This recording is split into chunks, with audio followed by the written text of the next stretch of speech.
taking place via mail or early in-person polling amid concerns the coronavirus could spread, but busy election day voting places. Republican incumbent Donald Trump trails Democratic nominee Joe Biden in national opinion polls. Experts have predicted turnout will easily surpass the 138 million who voted in the 2016 presidential election that Trump won. Only 47 million votes came before Election Day in 2016. You're listening to the news segment of Beyond the Headlines. Here is a recap of our top story. Task force set up by Chief Justice to examine issues surrounding incarcerated persons deemed unfit to plead recommends that they be removed to a psychiatric facility. Still to come, U.S. economy grew at a historic pace in the third quarter. We'll be back in a moment.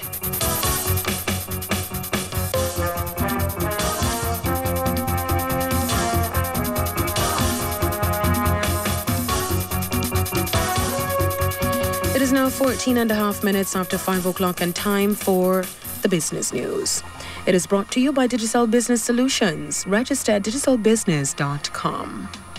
You have a question and we have the solution. Tune in to Digicel Business Solutions for a series of inspirational business success stories. Far from fairy tales, these men and women are the real deal. Join us live this and every Thursday at 6 p.m. starting October 29th to December 10th with your guide, Terry Carell. Follow us on LinkedIn at Digicel Business Jamaica for instructions on how to register. If you want to change the world, you need to change your story. Now the details. Reuters is reporting that the U.S. economy grew at a historic pace in the third quarter. This resulted from the government injecting more than $3 trillion worth of pandemic relief, which fueled consumer spending. Nevertheless, analysts say deep scars from the COVID-19 recession could take a year or more to heal. The U.S. economy remains 3.5% below its level at the end of 2019, and incomes plunged in the third quarter. And oil prices tumbled for the second straight day today, hitting a near 5-month low as the market reeled from fears of another global ramp-up in coronavirus cases and a surprisingly large weekly build in U.S. crude stockpiles. West Texas Intermediate is now at $36.17, down $1.22. Brent has sunk to a near 5-month low of $37.26 before pulling back to finish the session $37.65. The JSE index lost to 3,387 points today, while the junior market gained 31. Among the winners, Kingston Properties, Epley's 7.5% preference shares, Siboney Group, Mayberry Jamaican Equities and Caribbean Assurance Brokers. On the losing side, Caribbean Cream, Epley, AMG Packaging and Paper, Knutsford Express Services and Trans Jamaican Highway US dollar shares. That's the end of the business roundup, which was brought to you by Digicel Business Solutions. Register at digicelbusiness.com. Now to end the newscast, the main points. Task force set up by Chief Justice to examine issues surrounding incarcerated persons deemed unfit to plead recommends that they be removed to a psychiatric facility. JTA says it is satisfied with plans to resume face-to-face classes in select schools. Bail extended for former Education Minister Ruel Reid and is co-accused in CMU Education Ministry corruption probe. NWC says more than 100 of its supply systems impacted by flood rains. And in business news, U.S. economy grew at a historic pace in the third quarter. For these and other stories, please log on to our website at RadioJamaicaNewsOnline.com. Up next is the discussion segment of Beyond the Headlines with Dion Jackson Miller. I am Deidre Ann Gordon. Good afternoon.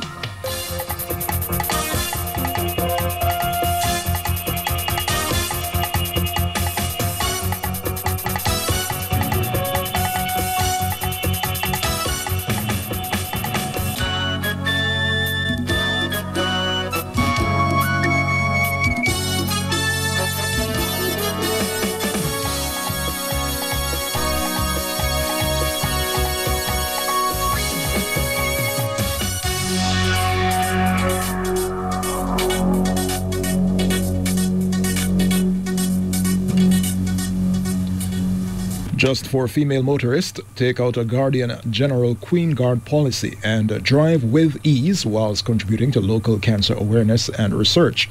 Call your broker or toll-free 888-468-3474. Conditions apply. Live safe, live easy. The time courtesy of Guardian General is 18 minutes past 5. You're listening to Beyond the Headlines with Dion Jackson Miller.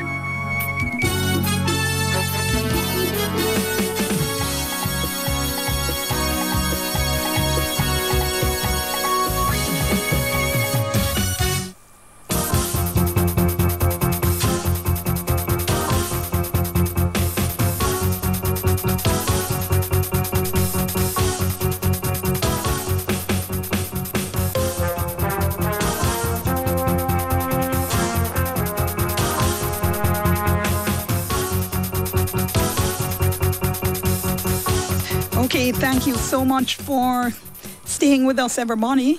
You're listening to Beyond the Headlines on Radio Jamaica. I'm Dion Jackson Miller. And yes, it's Thursday, October 29, 2020. Welcome to you, wherever you are. RJR94FM.com, OneSpotMedia.com, and of course, everybody here at home on your various devices. Coming up in today's program, starting the process of returning to face-to-face schooling. How's that going to work? We'll hear from the Ministry of Education. Also, what's the dispute really over National Workers Union delegates voting in the PNP presidential election? We'll have we return to our Radio Jamaica 70 feature series. Earl Moxham today takes us through the 1990s.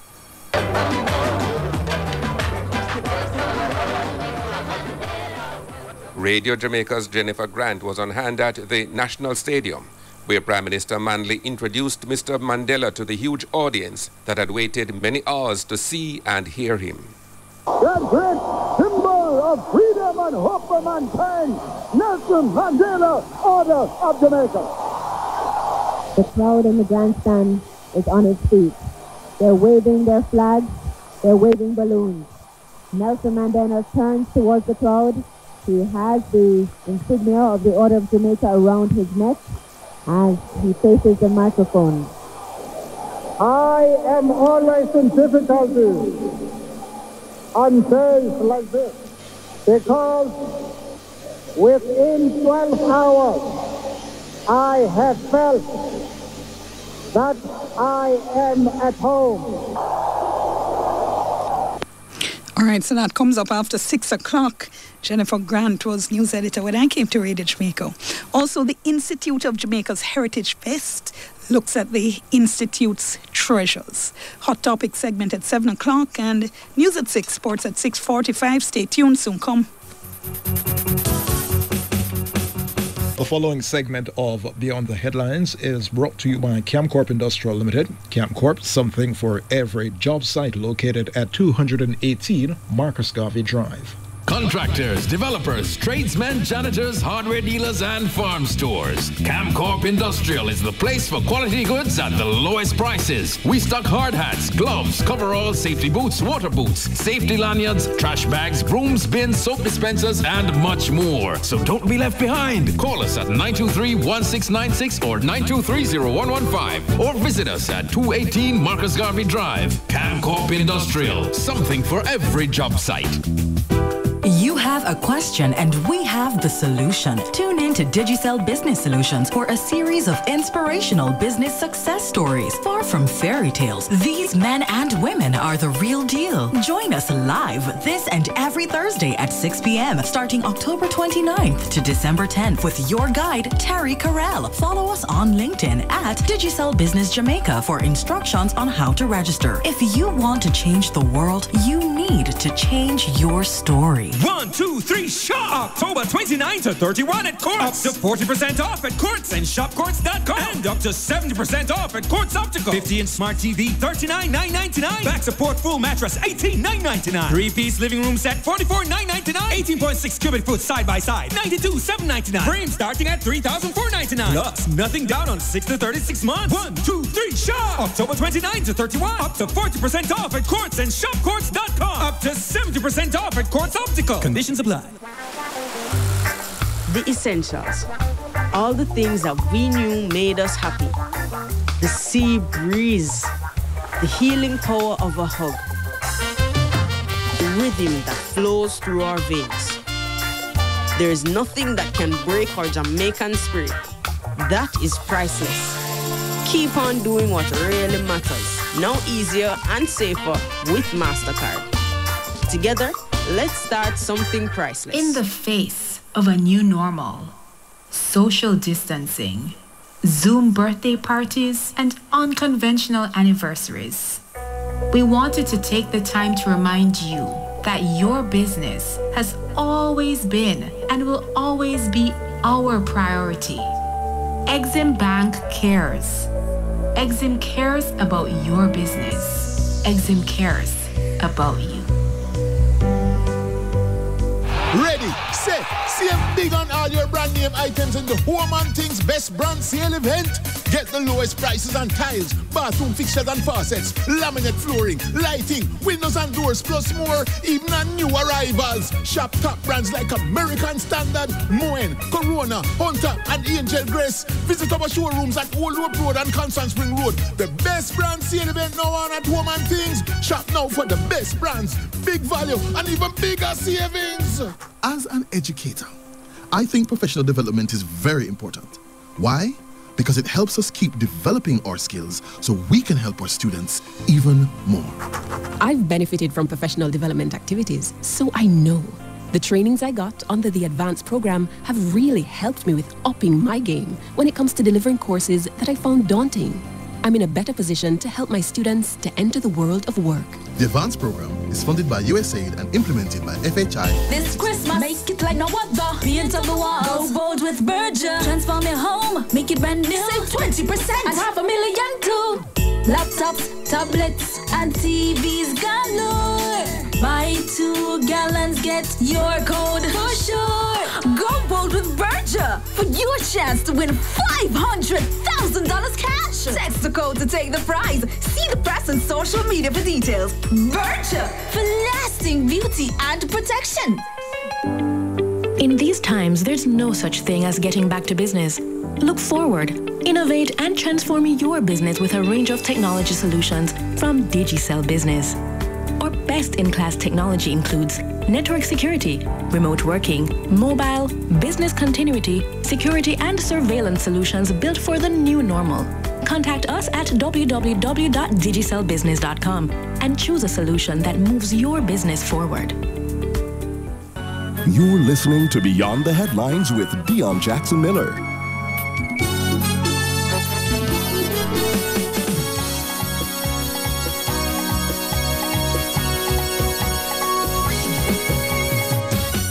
Thank you so much for staying with us. So yesterday at a press briefing, the government announced that starting November 7th, there's going to be a 2-week pilot return to face-to-face teaching in 17 schools. This comes against the background of mounting concern about the marginalization of thousands of students island-wide who are unable to access the online learning platforms or unable to effectively make use of them for a variety of reasons. The Education Minister, Fable Williams, joins us, as does the President of the Jamaica Association of Principals of Secondary Schools, Linvern Wright. Thank you both so much for talking to us. We appreciate it. Of course. Yeah. Good afternoon, Dion, and good afternoon to the listeners. Mr. Wright, good afternoon. How are you doing, Minister? Good evening. Good afternoon, Dion. Good afternoon, listeners. Good to have you both on. Minister, let me start with you because the ministry, I think, was making a point of saying that there was a very data-driven approach to this. So tell us how you went about this. Well, as you know, there are many, many schools in the system, over 900 schools scattered all across Jamaica in all the various parishes. In different sectors, early childhood, primary, secondary, through tertiary. In order to have an objective approach to all of this, we have to look at the community in which a school is located and then look at the school itself as to the various factors that would impact on it. We looked at as well on the health data as compiled by the Ministry of Health and Wellness about the COVID and the incidence of COVID across different communities in Jamaica. We looked at the school in terms of its enrollment versus the capacity, meaning the capacity means how many students was this particular institution built to accommodate, and we looked at the actual enrollment. So it gives you a sense of if there is capacity to be able to do the social distancing, if they need to spread kids out in classrooms and so on. We looked as well at the Ministry of Health inspection, because they do a physical inspection to look at the school grounds to ensure that there is isolation center, that sanitary facilities are close by. They look at the supplies they have in terms of hand sanitizer, etc., etc.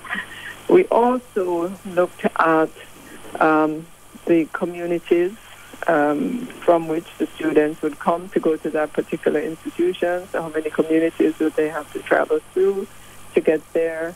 And at the end of the day, when you put all those variables together, the school-specific variables, the community variables, it gives us kind of a risk ranking.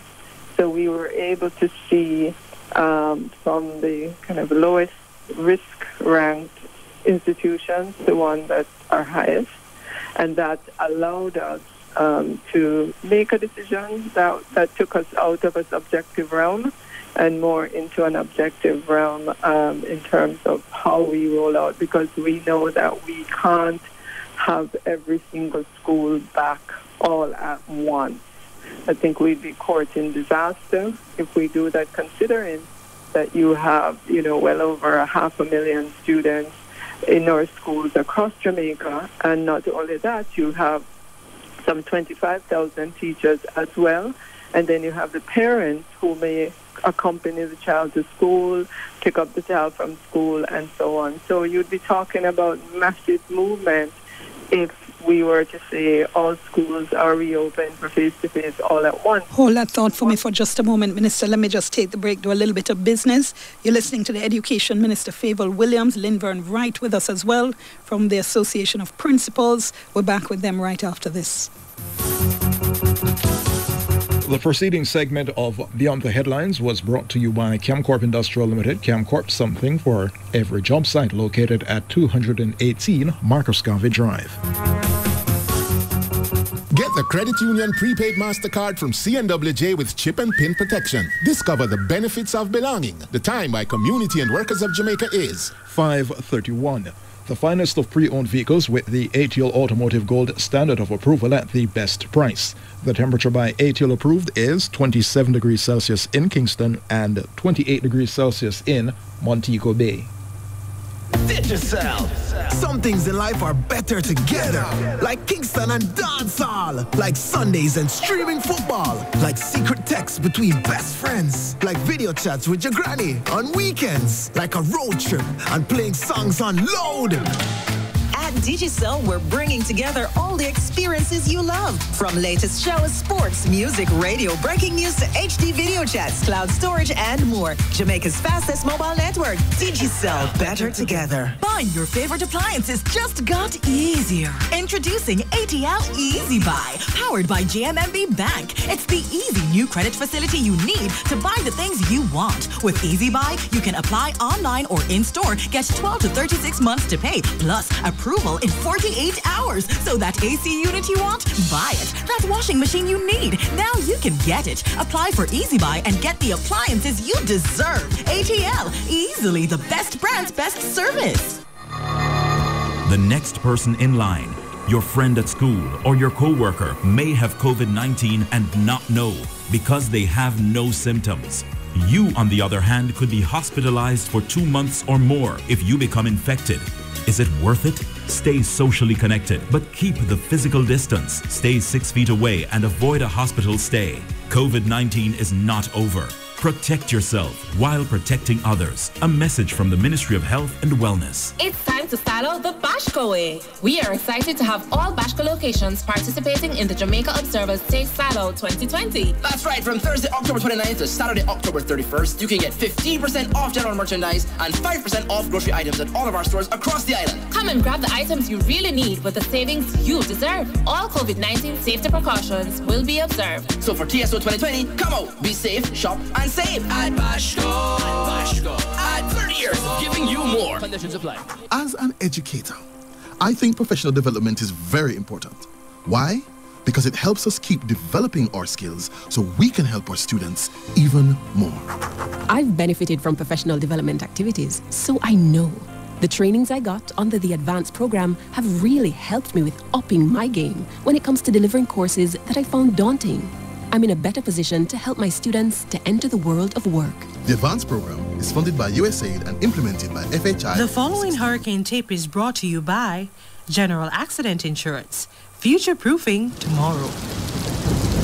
If you are away from home during a hurricane, remain where you are until the hurricane has passed.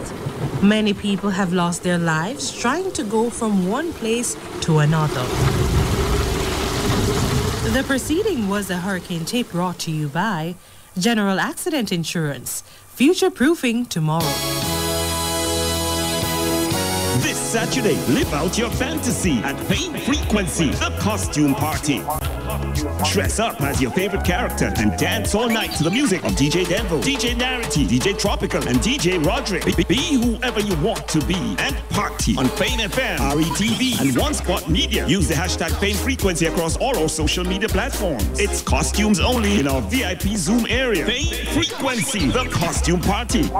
This Saturday, October 31, 9 p.m. to midnight. Powered by Smirnoff Smash. How do you smash? Must be 18 years or older to drink. Drink responsibly.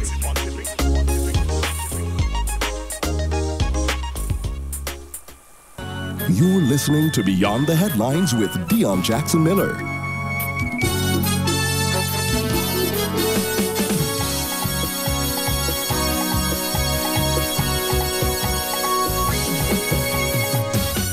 Thank you so much for staying with us.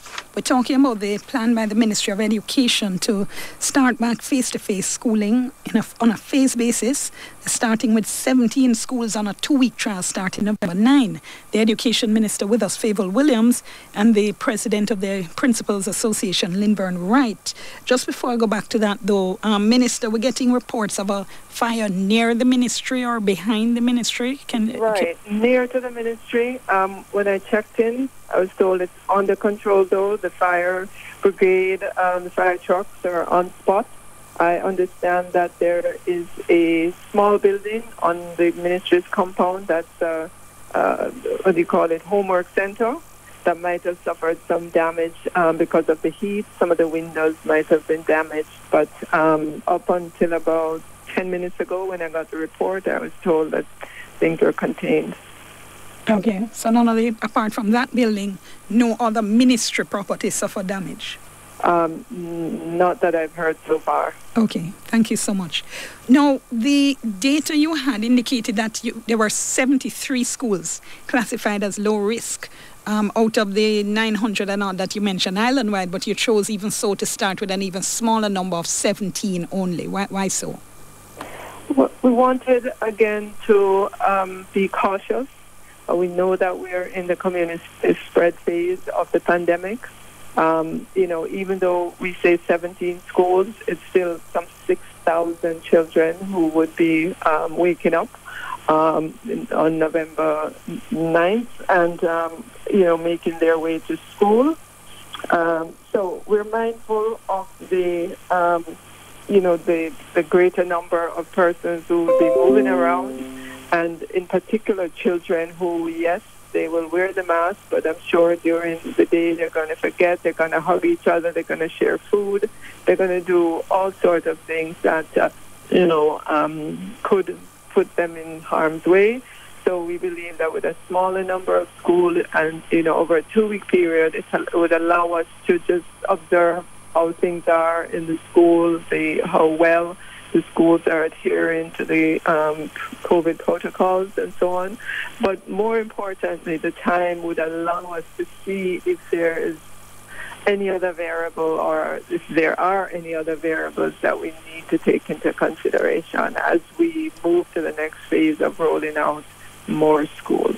Mr. Wright, your thoughts on the approach? The approach is good.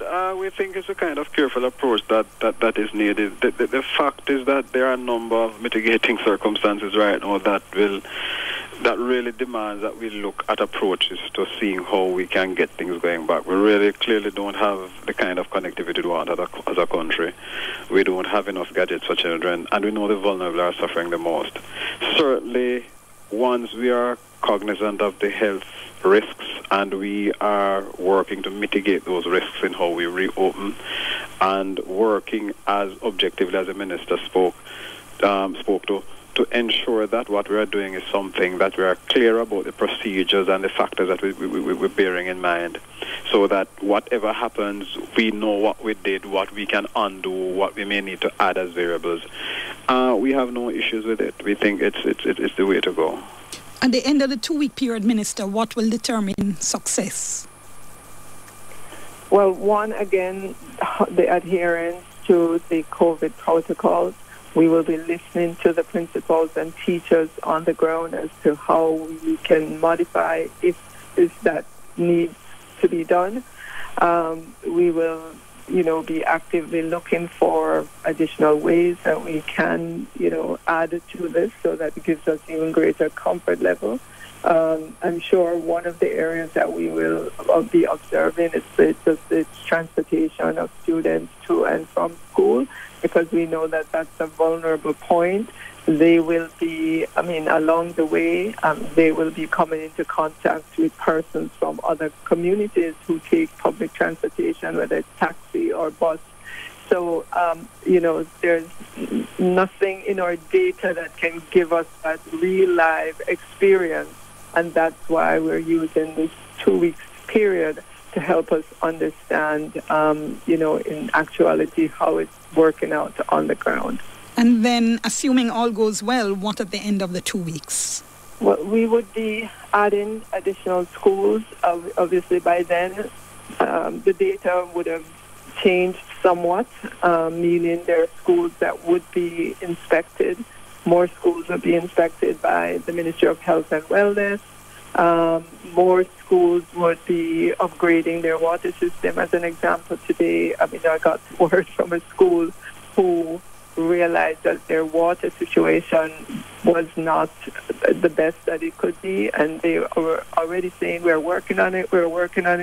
So I think this is going to galvanize the schools, principals in the schools to ensure that their situation can pass the Ministry of Health test. And if it isn't, then we will know what the gap is, and we'll work with those schools to ensure that they can come online. And so we'll do it that way. Just a phased rollout. I think it will give Jamaicans comfort in knowing that it's not all or nothing. And, to do it this way, in a careful way, as Mr. Wright said earlier on, if we need to change something, we can. We need to add or take away or do whatever. There's more control that we have at this early stage. Mr. Wright, the minister mentioned water there. Any other issues or needs that you're emphasizing that need to be dealt with for this to work? Just the isolation rooms at school, because one of the things I think persons, and we have spoken to that in meetings already, where many schools have been assessed by the Minister of Health to say that they need isolation rooms. In our view, we are going to have this thing long around with us, and I think that it makes sense that we do that kind of work. So the Minister, I guess, would have to look at that, and I think they're looking at that. Transportation, as she had referred to, is one of the things that maybe we can talk more about, because I just had a meeting today with the high school principals, and some proposals came out that I referred to the minister in the break, that we would want to talk about. But essentially, I think many of the variables are being considered, and we have had meetings, and I think that we had a chance to speak, and we have been allowed to. So we're good. And the isolation rooms are what now? The isolation rooms are those rooms that if it is that a student is suspected of having COVID, having come to school, that until somebody from the Ministry of Health comes to pick up that child, that room is where that child would go.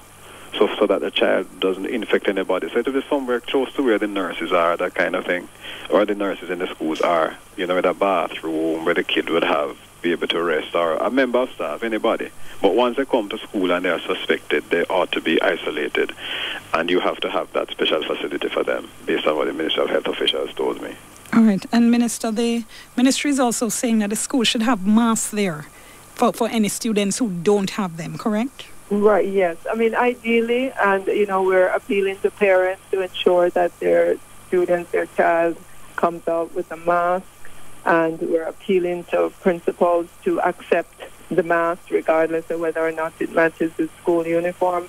In that odd case that the child shows up without a mask for whatever reason, it could have been lost on the way, or a parent only has one, and, whatever. There are any number of reasons. We ought to be ready rather than try to turn that child around to send them back home. It's actually amazing to me that we're actually having a discussion about the possibility of children being turned away because their masks don't match their uniform. But here we are. I don't know. Mr. Wright, your colleagues not get past that yet? I think they have, maybe one or two persons as usually you have. But I think, generally, as a body, we're past that, honestly, Because persons have spoken to me about that, and the members who I heard that was happening. When I called them, they said that no, it wasn't. They have suggested appearance, but some people sometimes they feel fearful about things and that sort of thing. There are some principals who are not into it. You wear what you want. Some people like the uniforms to look a certain way. But I agree that there shouldn't be any basis on which any child is turned back. And as a president, I would never support that. Yes, in this day and age, we have so many other things to worry about. Going to have to leave it there. Can I thank you both so very much for your time? We look forward to tracking this and seeing how it works. And thank you very much. Looking forward to talking again, Minister. Take care. Same here. Thanks. Yeah. Talking there with Linvern Wright, President of the Jamaica Association of Principals of Secondary Schools, and Education Minister Favour Williams about the phased return to face-to-face teaching. 17 schools to start on a pilot project November 9. Stay tuned when we come back after the break. The National Workers' Union, what have been their issues with, or rather, what are the issues with the NWU's delegate list for the PNP election? Press your reset button and get back on track with the FHC Summer Reset Loan Sale. The term by First Heritage Cooperative Credit Union is $5.45. Digicel. Some things in life are better together. Like Kingston and dancehall. Like Sundays and streaming football. Like secret texts between best friends. Like video chats with your granny on weekends. Like a road trip and playing songs on load.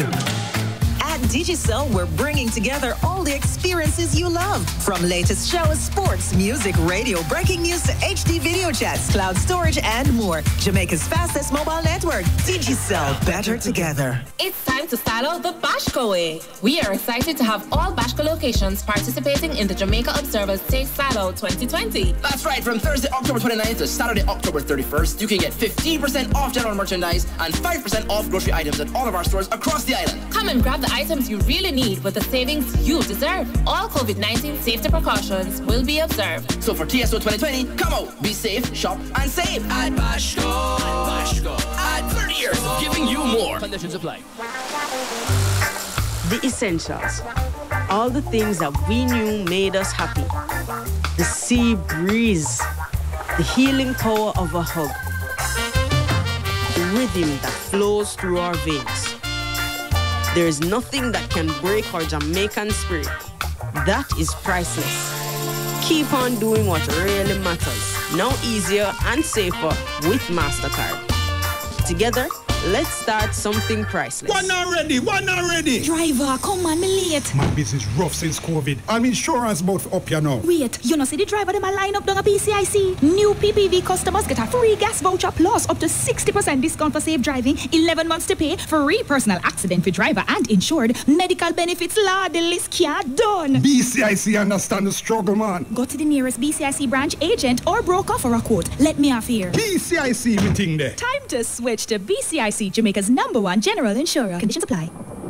Boy, Tony, it's COVID time and the number them a go up. You have to take it serious and stop party and look, man. What me can do? Try Beaker Zinc. Zinc, with other vital vitamins and minerals, decreases viral replication and preserves immunity during COVID times and is a complete multivitamin complex with zinc. We need that right now.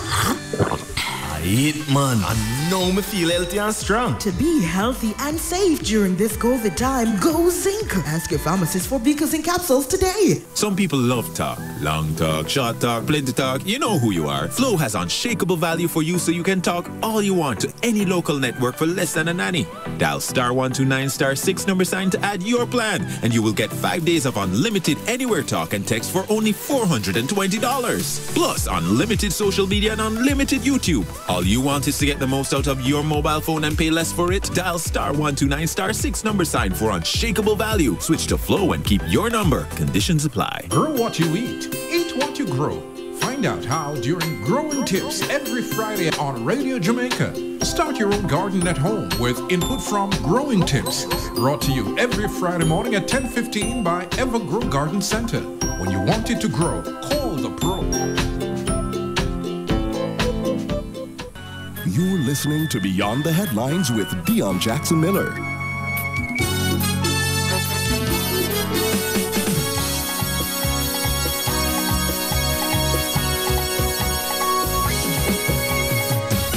Thank you so much for staying with us. People keep asking me who I think is going to win the PNP presidential election.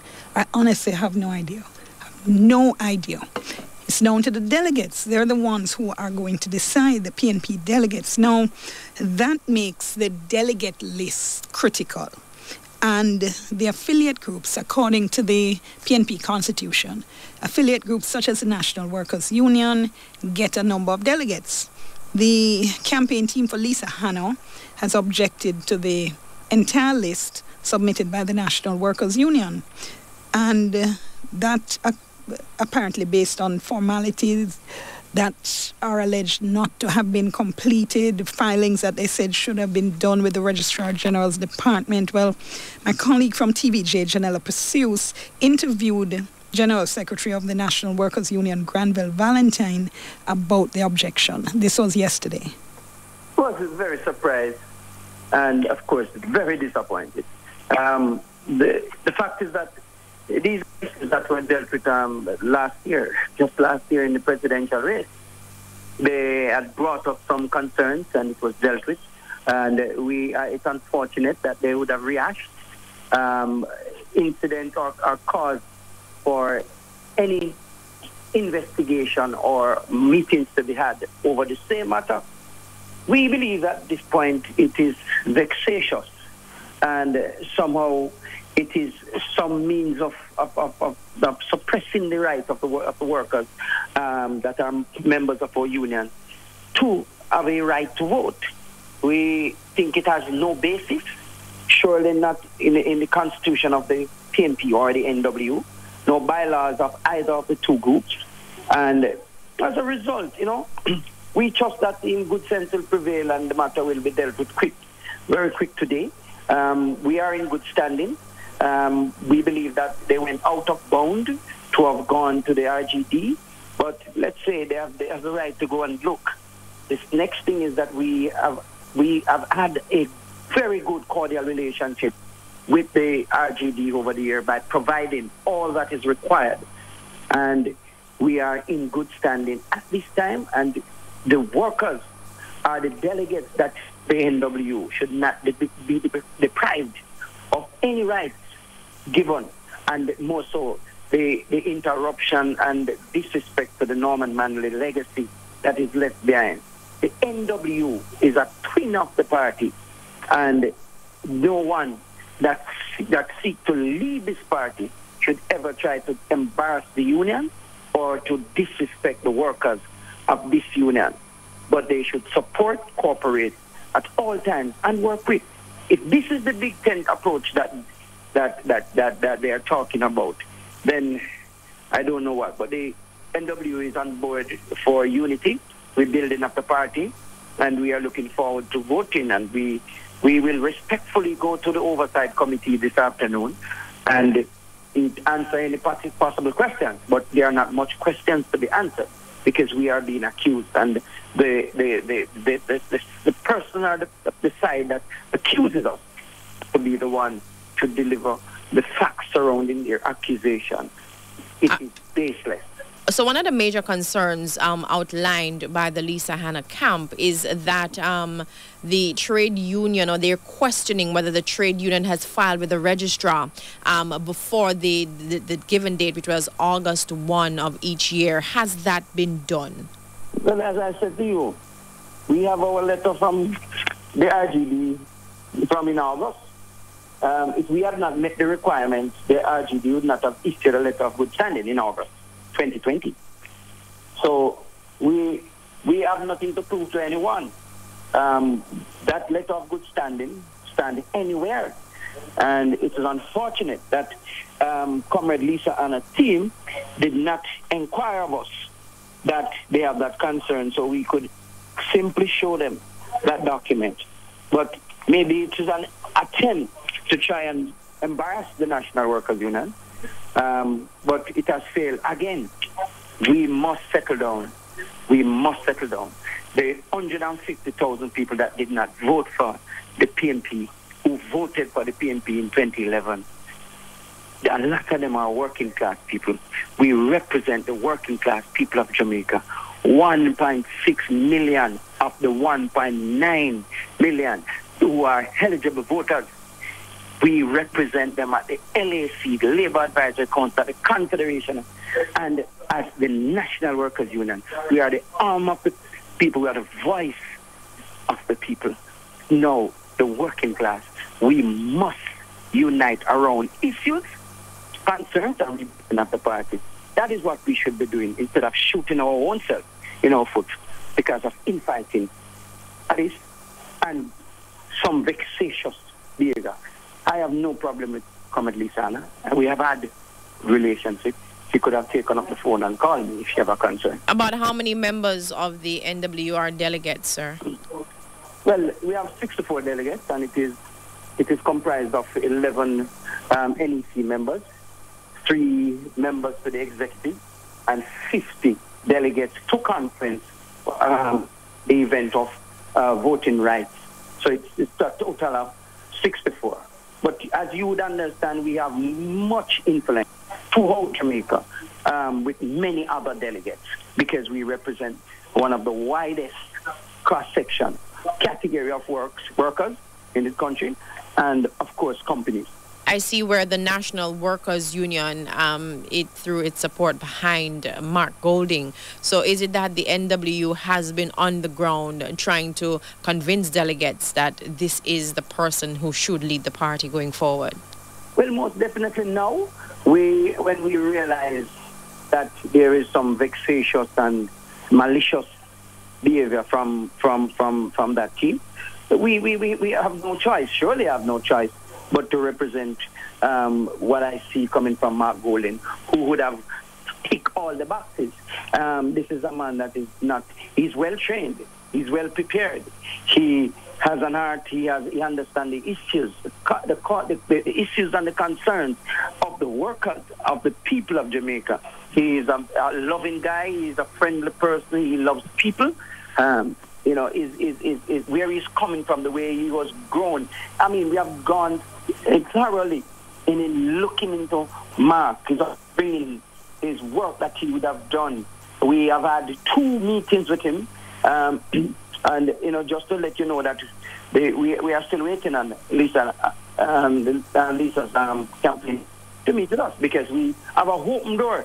They have not introduced at all an attempt to meet with us.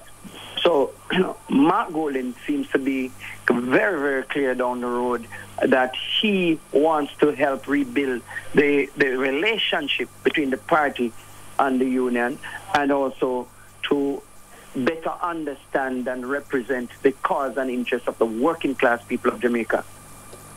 Listening there to Granville Valentine, General Secretary of the National Workers Union. Now, Mr. Valentine has endorsed Mark Golding for the presidency, and just looking at the numbers there, he says they have 64 delegates. Peter Phillips had defeated Peter Bunting by just about, I think it was 76 votes. So you can see why, if there is a concern about the legitimacy, why there would be an objection.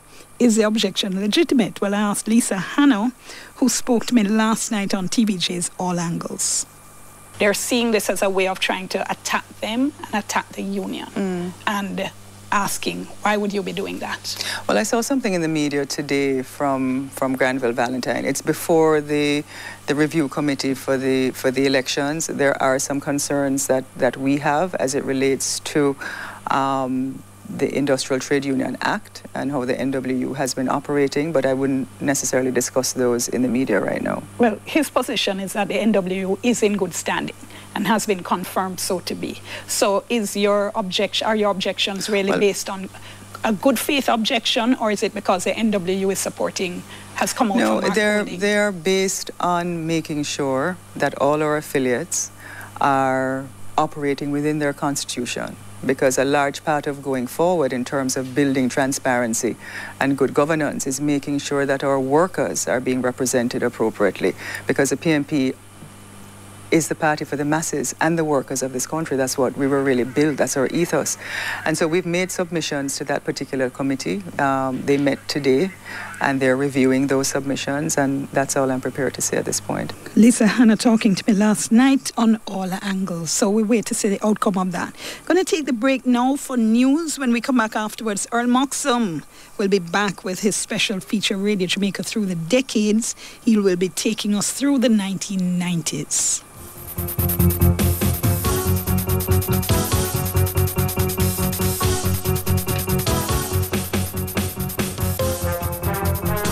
Having a nagging plumbing problem, your plumber can't seem to get right. Let that be a thing of the past. Stevens Plumbing Service and Cesspool MTL Limited will get it right. Call us at 925-1123. All our jobs are guaranteed. The time by Stevens Plumbing Service and Cesspool MTL Limited is 6 o'clock. The latest news is coming up on Radio Jamaica.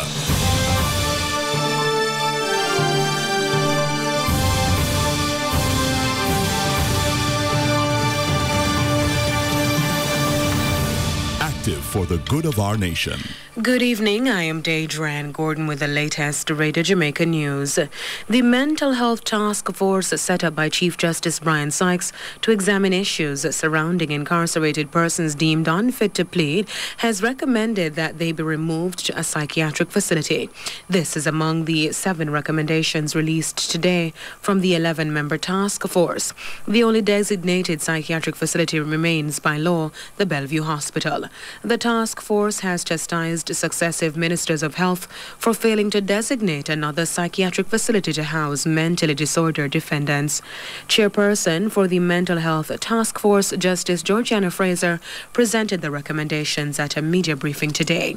Additionally, the Mental Health Task Force wants the legal test for determining if a person is unfit to plead to be reformulated by statute to focus on the decision-making capacity rather than the intellectual ability of mentally disordered defendants.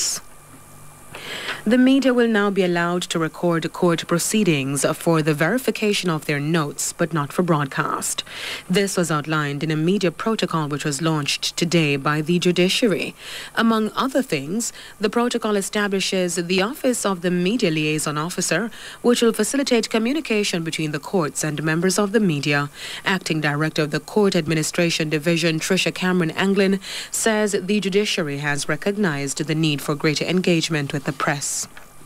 The Jamaica Teachers Association, JTA, says it is satisfied with the process used by the Education Ministry to arrive at its decision to resume face-to-face classes in select schools. Education Minister Favour Williams yesterday announced that starting November 9, 17 schools in 9 parishes will return to the classroom for 2 weeks on a phased basis. JTA President Jasford Gabriel says since October 5, the association and other stakeholders have been in dialogue with the ministry on the plans to resume in-person classes. So I think it's a very cautious approach. It is what we would have been asking for initially, data to support the decision as well as the Ministry of Health directive. Mr. Gabriel says the teachers from the selected schools have so far not raised any objection to returning to the classroom. The teachers are confident in terms of the leadership that the association will offer in consultation, of course, with its members and in collaboration with the ministry. And once we're able to lay out in terms of the protocols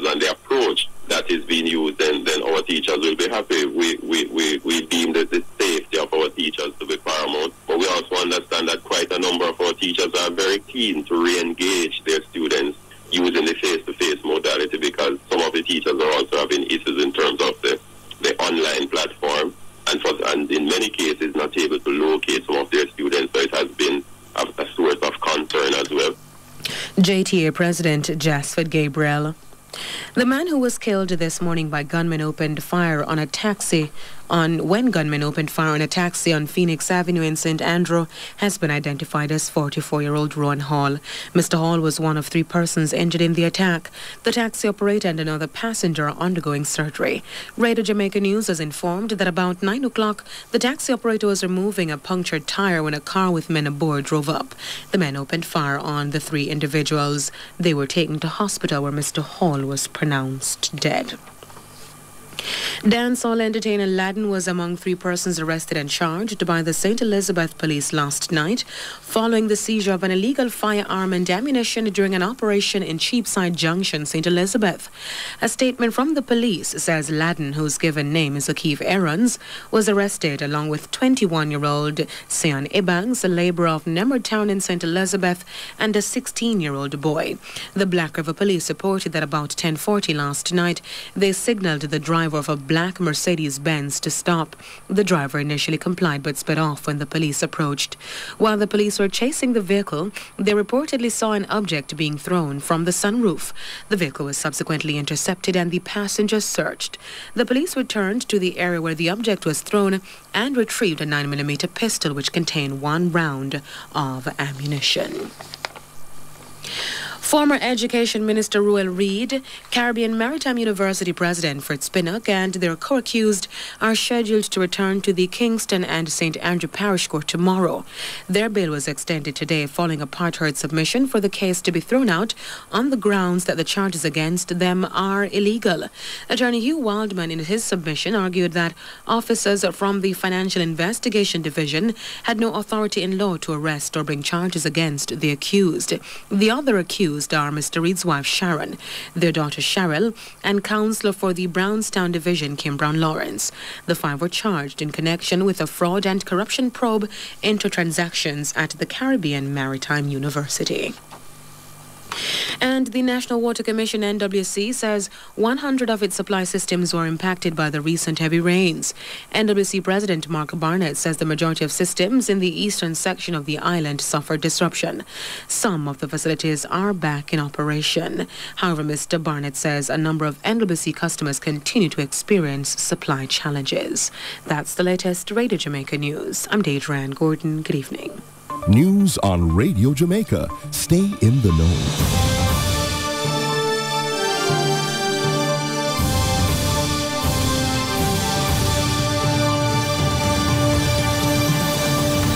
Radio Jamaica, active for the good of our nation. She's the bedrock of her family, glued to her community, problem solver in crises. She continues to work wonders with limited resources and fair opportunities. She's a resourceful rural woman.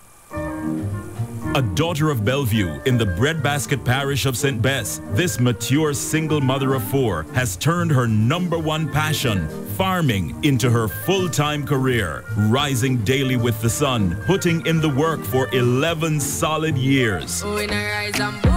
Palav on Radio Jamaica 94 FM raises the curtain on Community Development Month by hosting and toasting prolific farmer Lyneth Claire Whiteley, an active member of the Jamaica Network of Rural Women Producers. She's resilient, resourceful, and strong Jamaica woman. Catch you at 1 p.m. EST on Sunday. Cheers. What if your device was a gateway to listen to so much music that dancing becomes your new workout? To stream so much live sports that your adrenaline will rush? To watch so many movies that you'll talk in famous dialogues? To video chat with your BFFs? Spiff, D-Music, Sportsmax, Play Go, Loop, Go Loud, and Billow. All the digital experiences plus extra data to enjoy the things you love. Introducing the new Digicel Prime Bundles. Get 24 gigabytes with a 3-day bundle. So much data, so much fun. Buy in the My Digicel app today. As an educator, I think professional development is very important. Why? Because it helps us keep developing our skills so we can help our students even more. I've benefited from professional development activities, so I know. The trainings I got under the advanced program have really helped me with upping my game when it comes to delivering courses that I found daunting. I'm in a better position to help my students to enter the world of work. The Advance program is funded by USAID and implemented by FHI. The following hurricane tip is brought to you by the 25 credit unions of Jamaica. Join a credit union today.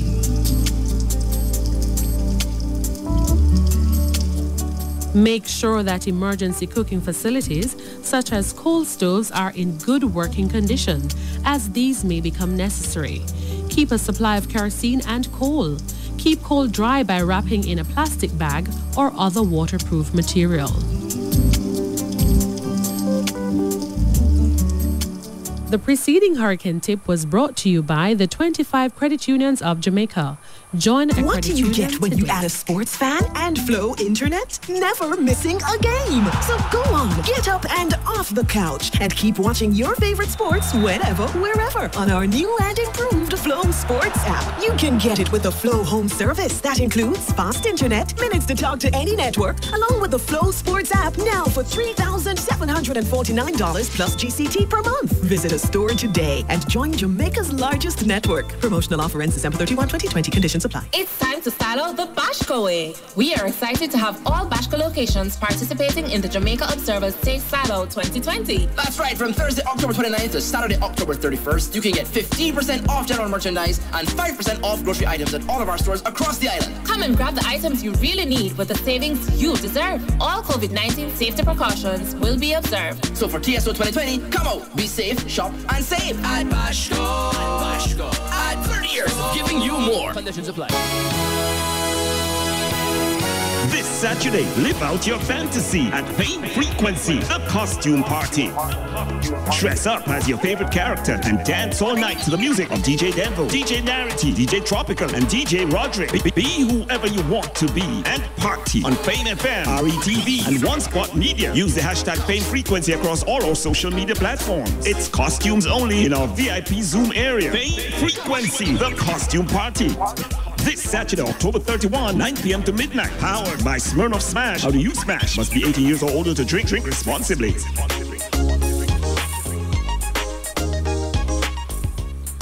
Journey with FHC Investments Limited as they invest for your future, caring for you and your investments. The time by FHC Investments Limited is 11 minutes past 6. You're listening to Beyond the Headlines with Dion Jackson Miller.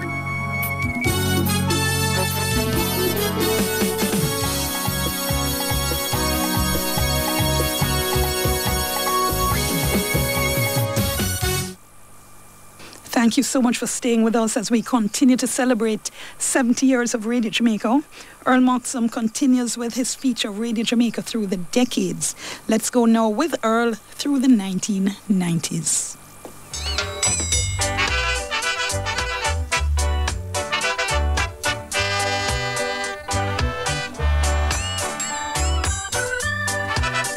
The 1990s started with an event of great global significance. The release of Nelson Mandela from prison in apartheid South Africa after 2.5 decades of unjust incarceration. I therefore present Nelson Mandela to you.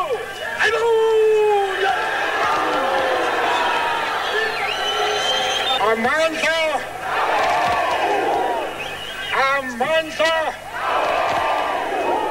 in Africa.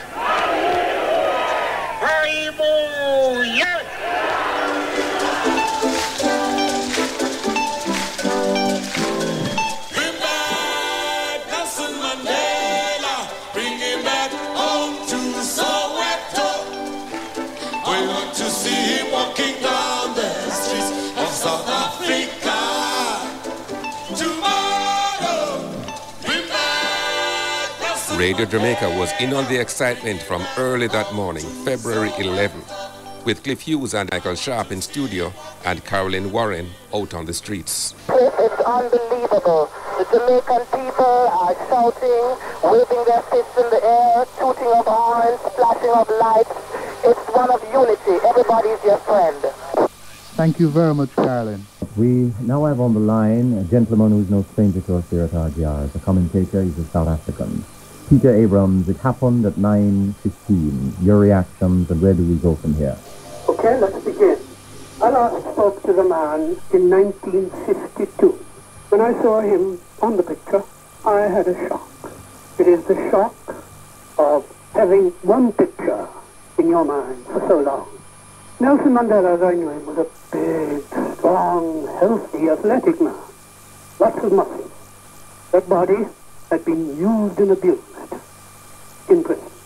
But he was still the same man. The body had been worn down. You don't work in quarries without getting worn down. But the spirit and the mind was still. How are you feeling now as a South African? My personal and private feelings are quite simply, oh Lord, what a hard problem ahead. Because it's not going to be easy. And I am worried about people getting over-optimistic. We'll get there. But on the way there. Are you celebrating any at all? No. I'm too old to celebrate. I'm remembering old friends. So let's quickly go to some phones, and we're going to ask our listeners to make these calls real quick. 68631, good morning. Yeah, hello, good morning. This is Reverend Ernie Gordon speaking. Ah, Reverend, how are you? Yes. I'm calling in connection with the release of, I think, one of the greatest leaders of our time.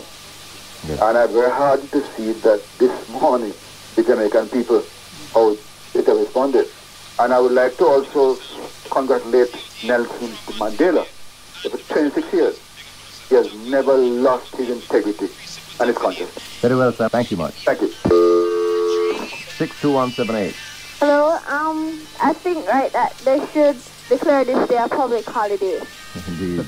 It is, in fact, a public holiday because I gather the streets are out there, and the fact that you're on. How old are you? I'm 15. 15. I'm proud. A 15-year-old in Jamaica in 1990 is conscious and aware of the significance of the moment. Thank you very much for your call. Okay, bye.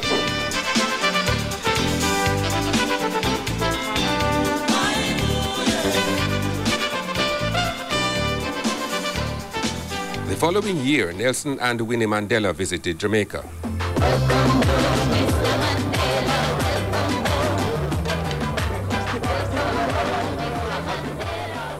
Radio Jamaica's Jennifer Grant was on hand at the National Stadium, where Prime Minister Manley introduced Mr. Mandela to the huge audience that had waited many hours to see and hear him. That great symbol of freedom and hope for mankind, Nelson Mandela, Order of Jamaica. The crowd in the grandstand is on its feet. They're waving their flags, they're waving balloons. Nelson Mandela turns towards the crowd. He has the insignia of the Order of Jamaica around his neck as he faces the microphone. I am always in difficulty on days like this because within 12 hours I have felt that I am at home. In our present struggle against apartheid, your songs have greatly inspired our youth and our people. It is your spirit, your resistance, your refusal to stay stuck with racists of Africa that persecuted us throughout the darkest years in our lives, the lives of imprisonment. I have therefore come to thank you for your effort.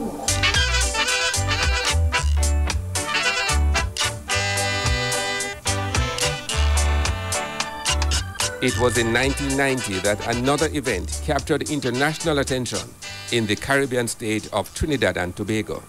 114 members of the Jamaat al-Muslimin stormed the country's parliament and attempted to stage a coup against the government of Prime Minister A.N.R. Robinson. Michael Sharp managed to get into Port of Spain to report on the unfolding events. The Prime Minister was released at 1:20 when he was escorted to a Red Cross vehicle by one of his ministers, who still remains in captivity, and by one of his captors. Back on the local scene, the second Michael Manley dispensation, which started in early 1989, had settled in after a year in office. The man who had first come to office in 1972 with so many promises of radical change, soon to be clothed in the doctrine of democratic socialism, was almost post-ideological in the 1990s.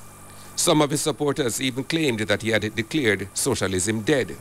I asked him about that, and he denied making that declaration, but stressed that times and circumstances had indeed changed. The PNP needed to rethink its view of economic strategy and needed to rethink the whole question of the role of a private sector in economic development. And between you and me, and I don't mean this in any immodest way, I don't think there's anybody else at any stage of Jamaica's history that could have had the influence in the PNP to sit with them through all those years in opposition and work through again a new view of economic strategy and get them to accept it. And part of that change was to allow the market to determine matters such as the value of the Jamaican dollar through foreign exchange liberalization. You don't have to worry now to go hide it under your mattress. And next thing you know, gunman hear about it, they'll come take it. You can now take it in those natural, naked, raw, total US dollar, or Canadian dollar, or British pound, and walk pussy into the bank yourself, say, my auntie sent it for me, or my son sent it for me. Put it down in the bank and make it go start earn interest in the same dollars so that I can be benefit and secure.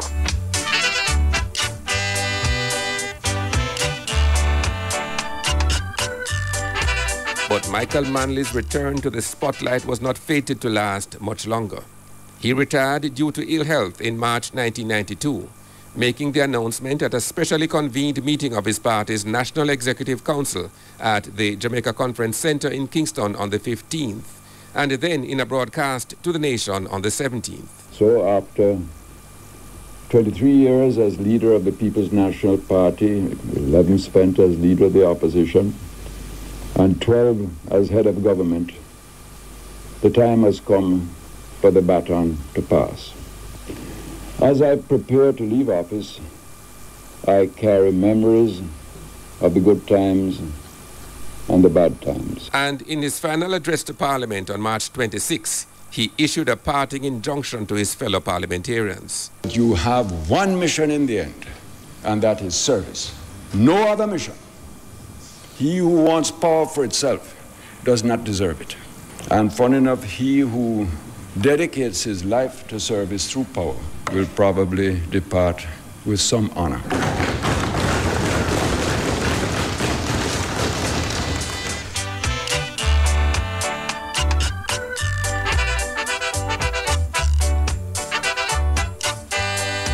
P.J. Patterson defeated Portia Simpson in the PNP's internal election to succeed Mr. Manley as president, and thereafter secured the backing of a majority of MPs to be appointed Prime Minister of Jamaica.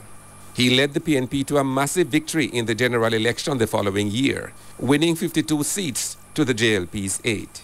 Radio Jamaica's Christopher Castriota reported from a somber JLP headquarters that night. Some persons have conceded and said that, well, they had said that it would have been a close election, but they did not expect anything like what they are seeing here tonight. That massive loss for the JLP was preceded by the so-called Gang of Five affair, in which 5 prominent members from the last government were sidelined because of allegations that they had been plotting to undermine Mr. Seaga's leadership.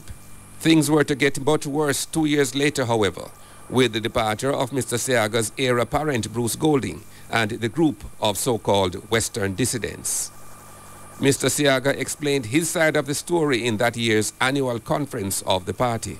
I was told by Mr. Golding that in his opinion I couldn't lead the party to victory. The week after that, 11 dissidents in the West gave us the same response and reaction. They continued despite all the efforts to bring them back in line in the party. And so in August of this year, we expelled the whole bunch of them.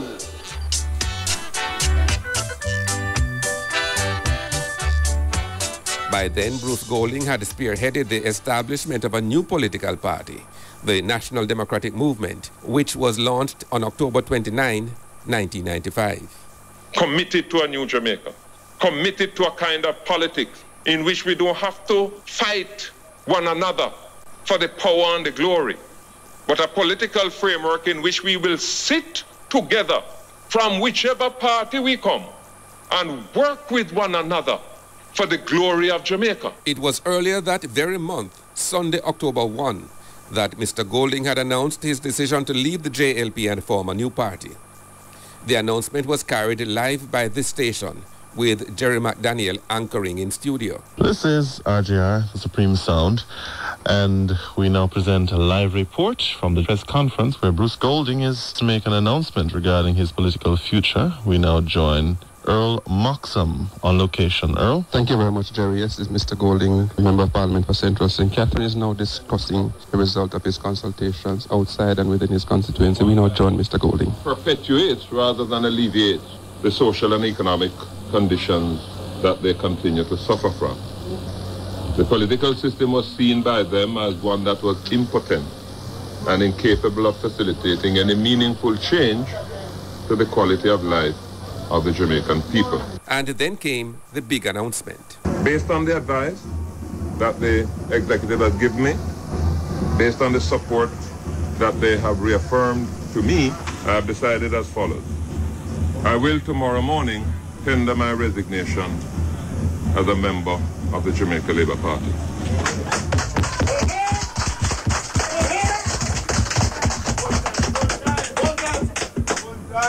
I will, over the next few weeks, working in collaboration with a broad cross-section of concerned Jamaicans to join with me in that effort. I will, in collaboration with them, be working to establish a new political movement.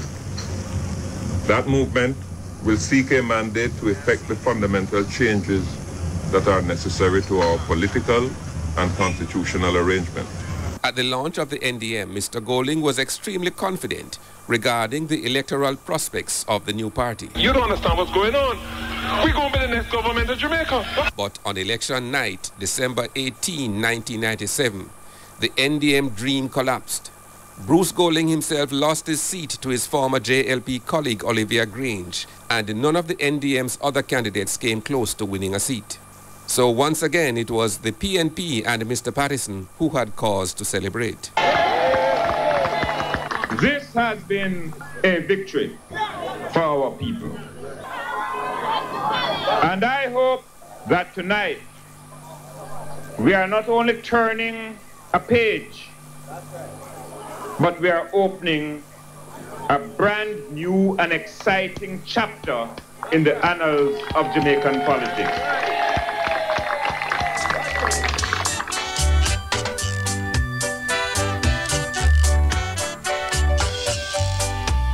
By the mid-1990s, there was grave concern about the country's growing crime problem and its historical connection to the political culture. Radio Jamaica took a keen interest in the search for solutions. And so, on October 6, 1996, the station hosted a national debate dubbed The Politics of Crime. It featured the three main political leaders of the day, Prime Minister P.J. Patterson, Opposition Leader Edward Seaga, and NDM President Bruce Golding.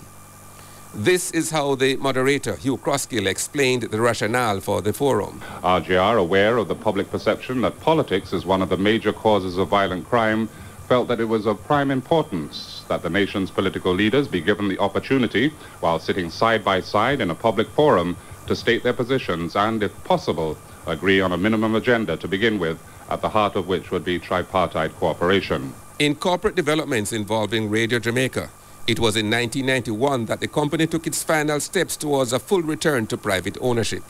The government announced its intention to sell its remaining shares in the company through a public offering. The company's managing director, J.A. Lester Spalding, explained the rationale during an appearance on our Sunday Current Affairs show, Exposure, on December 1. As you know, the background of Radio Jamaica, we are 41 years and we're coming from the situation where we were foreign or privately owned for a number of years. We changed to full government ownership in 1977. Then we changed back to three-quarter private ownership in 1980. The evolution, if you want to call it, of the company, that this is the next natural step. And what we have now is the natural growth from the protected environment of the ownership structure and the way in which our employee share option plan and that kind of thing work to the real world. And that is where the shares are going to be freely tradable and that we will have to operate in the economic climate as any other company. The second one, I think, will be of course, the access to the economic market, access to the stock exchange, where one is going to be able to get funds, if you wish, to do the things that are necessary for Radio Jamaica's growth at this time. We, of course, have our eyes on other things that we would like to do, and therefore having access to the equity market is, of course, very important to us at this time.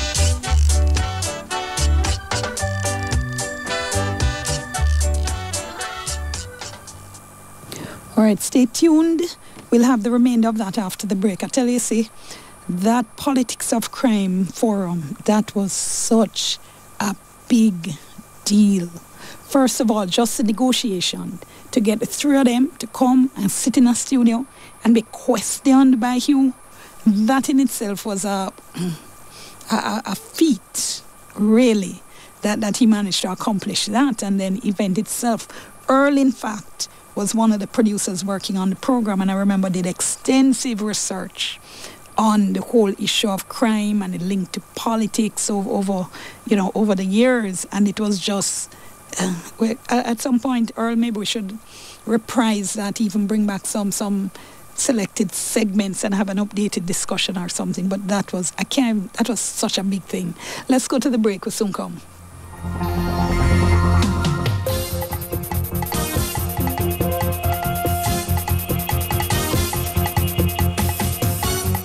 Hyundai Live More promotion. 0 processing fees and free insurance. The time by Hyundai Jamaica is 6:30. The essentials. All the things that we knew made us happy. The sea breeze. The healing power of a hug. The rhythm that flows through our veins. There is nothing that can break our Jamaican spirit. That is priceless. Keep on doing what really matters. Now easier and safer with MasterCard. Together, let's start something priceless. What do you get when you add a sports fan and Flow Internet? Never missing a game. So go on, get up and off the couch and keep watching your favorite sports whenever, wherever on our new and improved Flow Sports app. You can get it with the Flow Home service that includes fast internet, minutes to talk to any network, along with the Flow Sports app now for $3,749 plus GCT per month. Visit a store today and join Jamaica's largest network. Promotional offer ends December 31, 2020. Conditions apply. Top up your energy. Yo, whenever you need energy, to be yourself. Just pick up a bag of national nuts from the shelf. Have it anywhere, anytime, work or play time. You don't need nothing else but national nuts. National nuts when you feel down and need your energy top up. National nuts. Have it when the sun shine or when the sun gone down, it's still nutritious. National nuts when you're hungry, belly feel rumbly. The price is right when that we have the cashew and the honey roasted peanut lightly salted and the fruit and nuts. National nuts. Your energy top up. As an educator, I think professional development is very important. Why? Because it helps us keep developing our skills so we can help our students even more. I've benefited from professional development activities, so I know.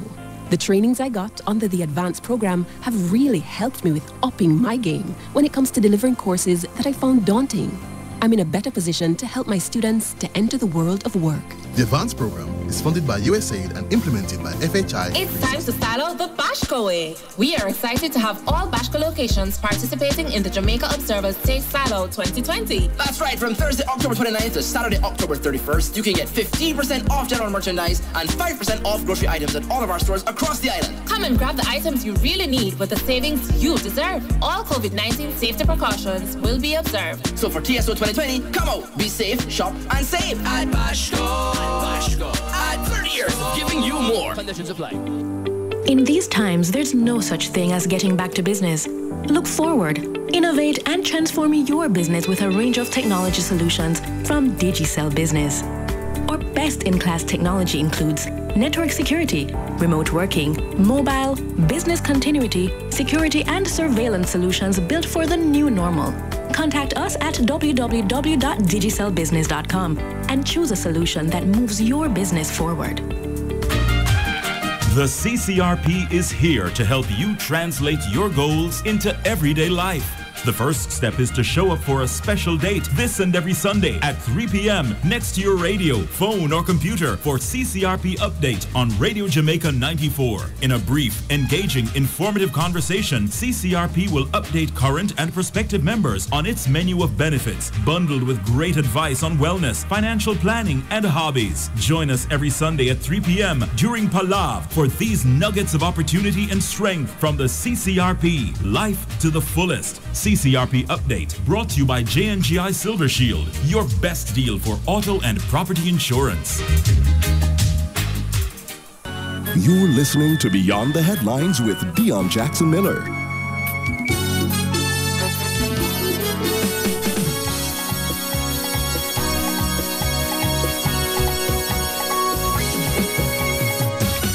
Okay, thank you so much for staying with us. Let's go back to Earl Moxham's special feature taking us through the 1990s. Later in the decade, one of the most pivotal business decisions in the history of Radio Jamaica was made, with its purchase from the government of JBC Television and JBC Radio 2. In this clip from the broadcast of Public Eye on JBC Radio 1 on January 10, 1997, Prime Minister Patterson responded to a listener's question on the subject. Good day, Mr. Prime Minister. Good day, sir. What really happened, I'm concerning toward the divestment of JBC. Yes. I think it's the vision and the idea of the original founder of the People's National Party. When he introduced JBC, he didn't introduce it with the expectation of a commercial affair. I understand that his idea was to educate the people through the media. And I'm saying two things, sir. The fact that successive governments have not been able over succeeding years to provide the resources that are necessary to the JBC to fulfill that mandate have caused the JBC to operate like any other commercial entity. And therefore, one has to look at another way in which those objectives can best be met. And what I am saying is you need a strong commercial entity which has the orientation and which has an acceptance that among the things it has to do is a conveying and portrayal of information programs and cultural programs, but is in a position to do so because its commercial viability is not in question.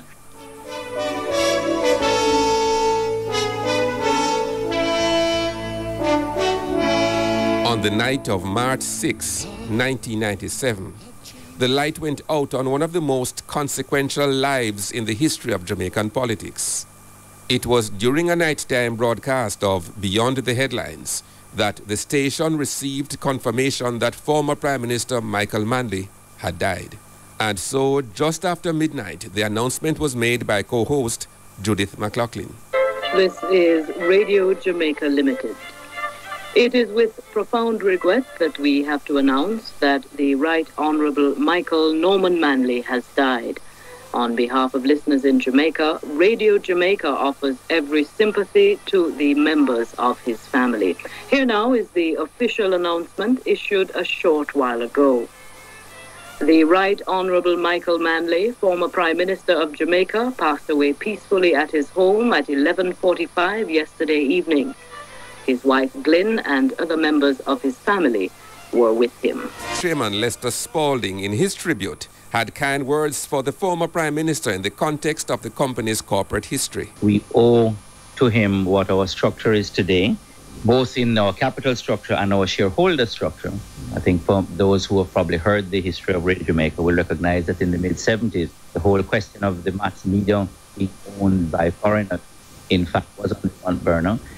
And I thought that it took at that time a great deal of courage to be able to changed the ownership of the number one station at that time and introducing into it the elements of worker participation, the elements of workers having capital at risk while they had that participation, and the mass representative organizations who represented a great part of the country that would not have normally been able to invest in the company. Mr. Spalding says Mr. Manley's relationship with RJR was a healthy one. The relationship we have had with him as Prime Minister, I can't speak for journalists, but certainly I speak for the management of the station, has always been open, has always been very frank. We have not had any undue pressure or any kind of pressure to unduly influence or have an impact on the output of the station. And as such, we feel we have been able to maintain the credibility even when we were under 100% government ownership. This, I think, will be indelibly written into Radio Jamaica's history as a significant part, certainly 12 to 15 years of Radio Jamaica's life we owe to the structure designed by him, and that we will always remember as a part of our evolution.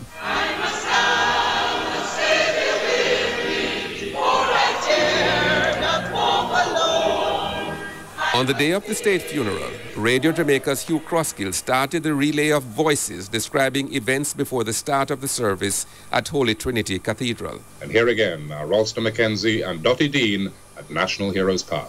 The crowd has swelled considerably since Ralston spoke to you. They are all very soberly dressed and very quiet. The burial site itself is situated to the north of the Heroes Avenue and to the west of the Sir Donald Sangster Monument. I am Dottie Dean on behalf of Ralston Mackenzie at the National Heroes Park.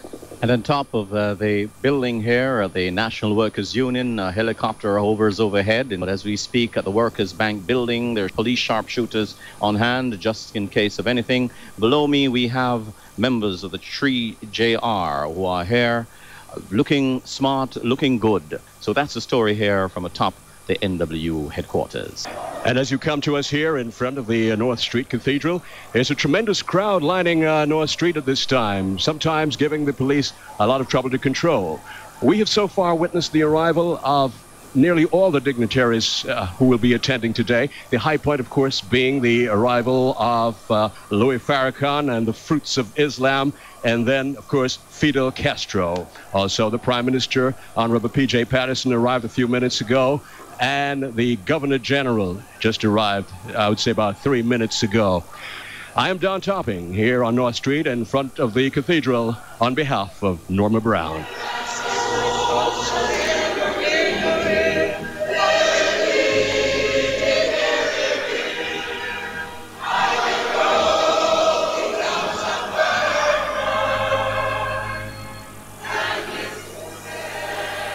Then it was on to Barbara Gludon, whose narrative was part poetry, part theater. It's a kind of excitement which is so contagious. What do? You want to see. Here come leaders of the world whom you will never see again. They passed before you. Leaders of CARICOM. There was KD Knight in a marvelous jaunty black hat, and the people cheered and had a little giggle. Basdio Pandey of Trinidad and Tobago. Louis Farrakhan playing to the gallery. Mr. Golding and his wife. Mr. Seaga and his wife. Just to see the range of clothing, I look across now to another marvelously blonde wig, a lady who is paying her tribute in a blonde wig and she's all dressed in white with white sunglasses.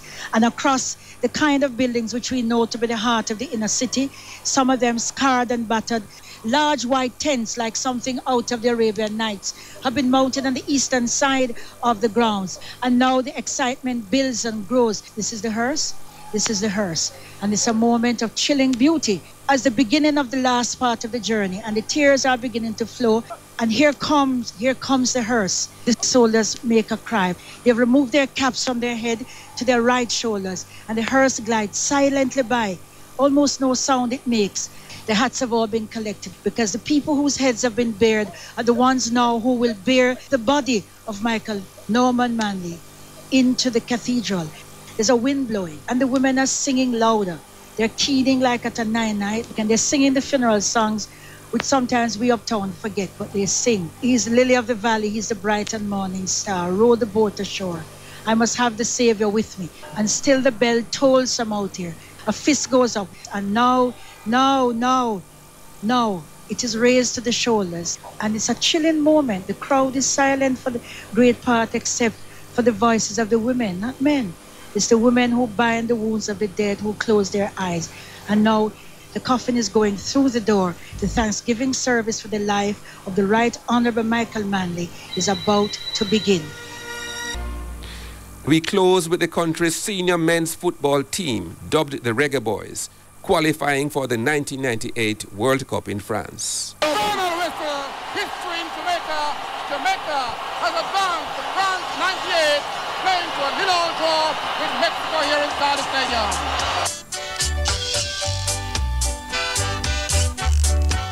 Ed Barnes, formerly of Radio Jamaica, and then with its affiliate TV station, describing that glorious moment in the country's sporting history on November 17, 1997. I'm Earl Moxham, taking you beyond the headlines.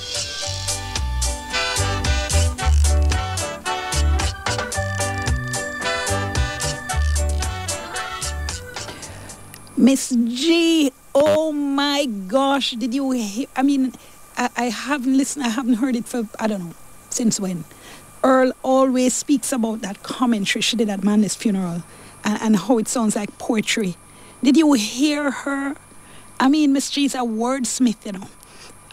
And, you know, when she put pen to paper is one thing, but she just was going on and so beautifully descriptive. Talk about taking you to the scene of an event and painting pictures with words and all the cliches you can think about. That was magnificent. Magnificent. I cannot think of anybody I've heard come close to that. That was just wonderful to listen to. I feel like taking it out and playing it again after 7 o'clock. Oh my gosh, that was wonderful. Miss G, Mrs. Gludon, respect, respect, respect. Let me hand you over to my friends in sports. It's Spencer standing by. Choose Brunswick tuna, mackerel, salmon and sardine. And be Brunswick fit today. The time courtesy of Brunswick is 6:45. Radio Jamaica, the leading sports reporter.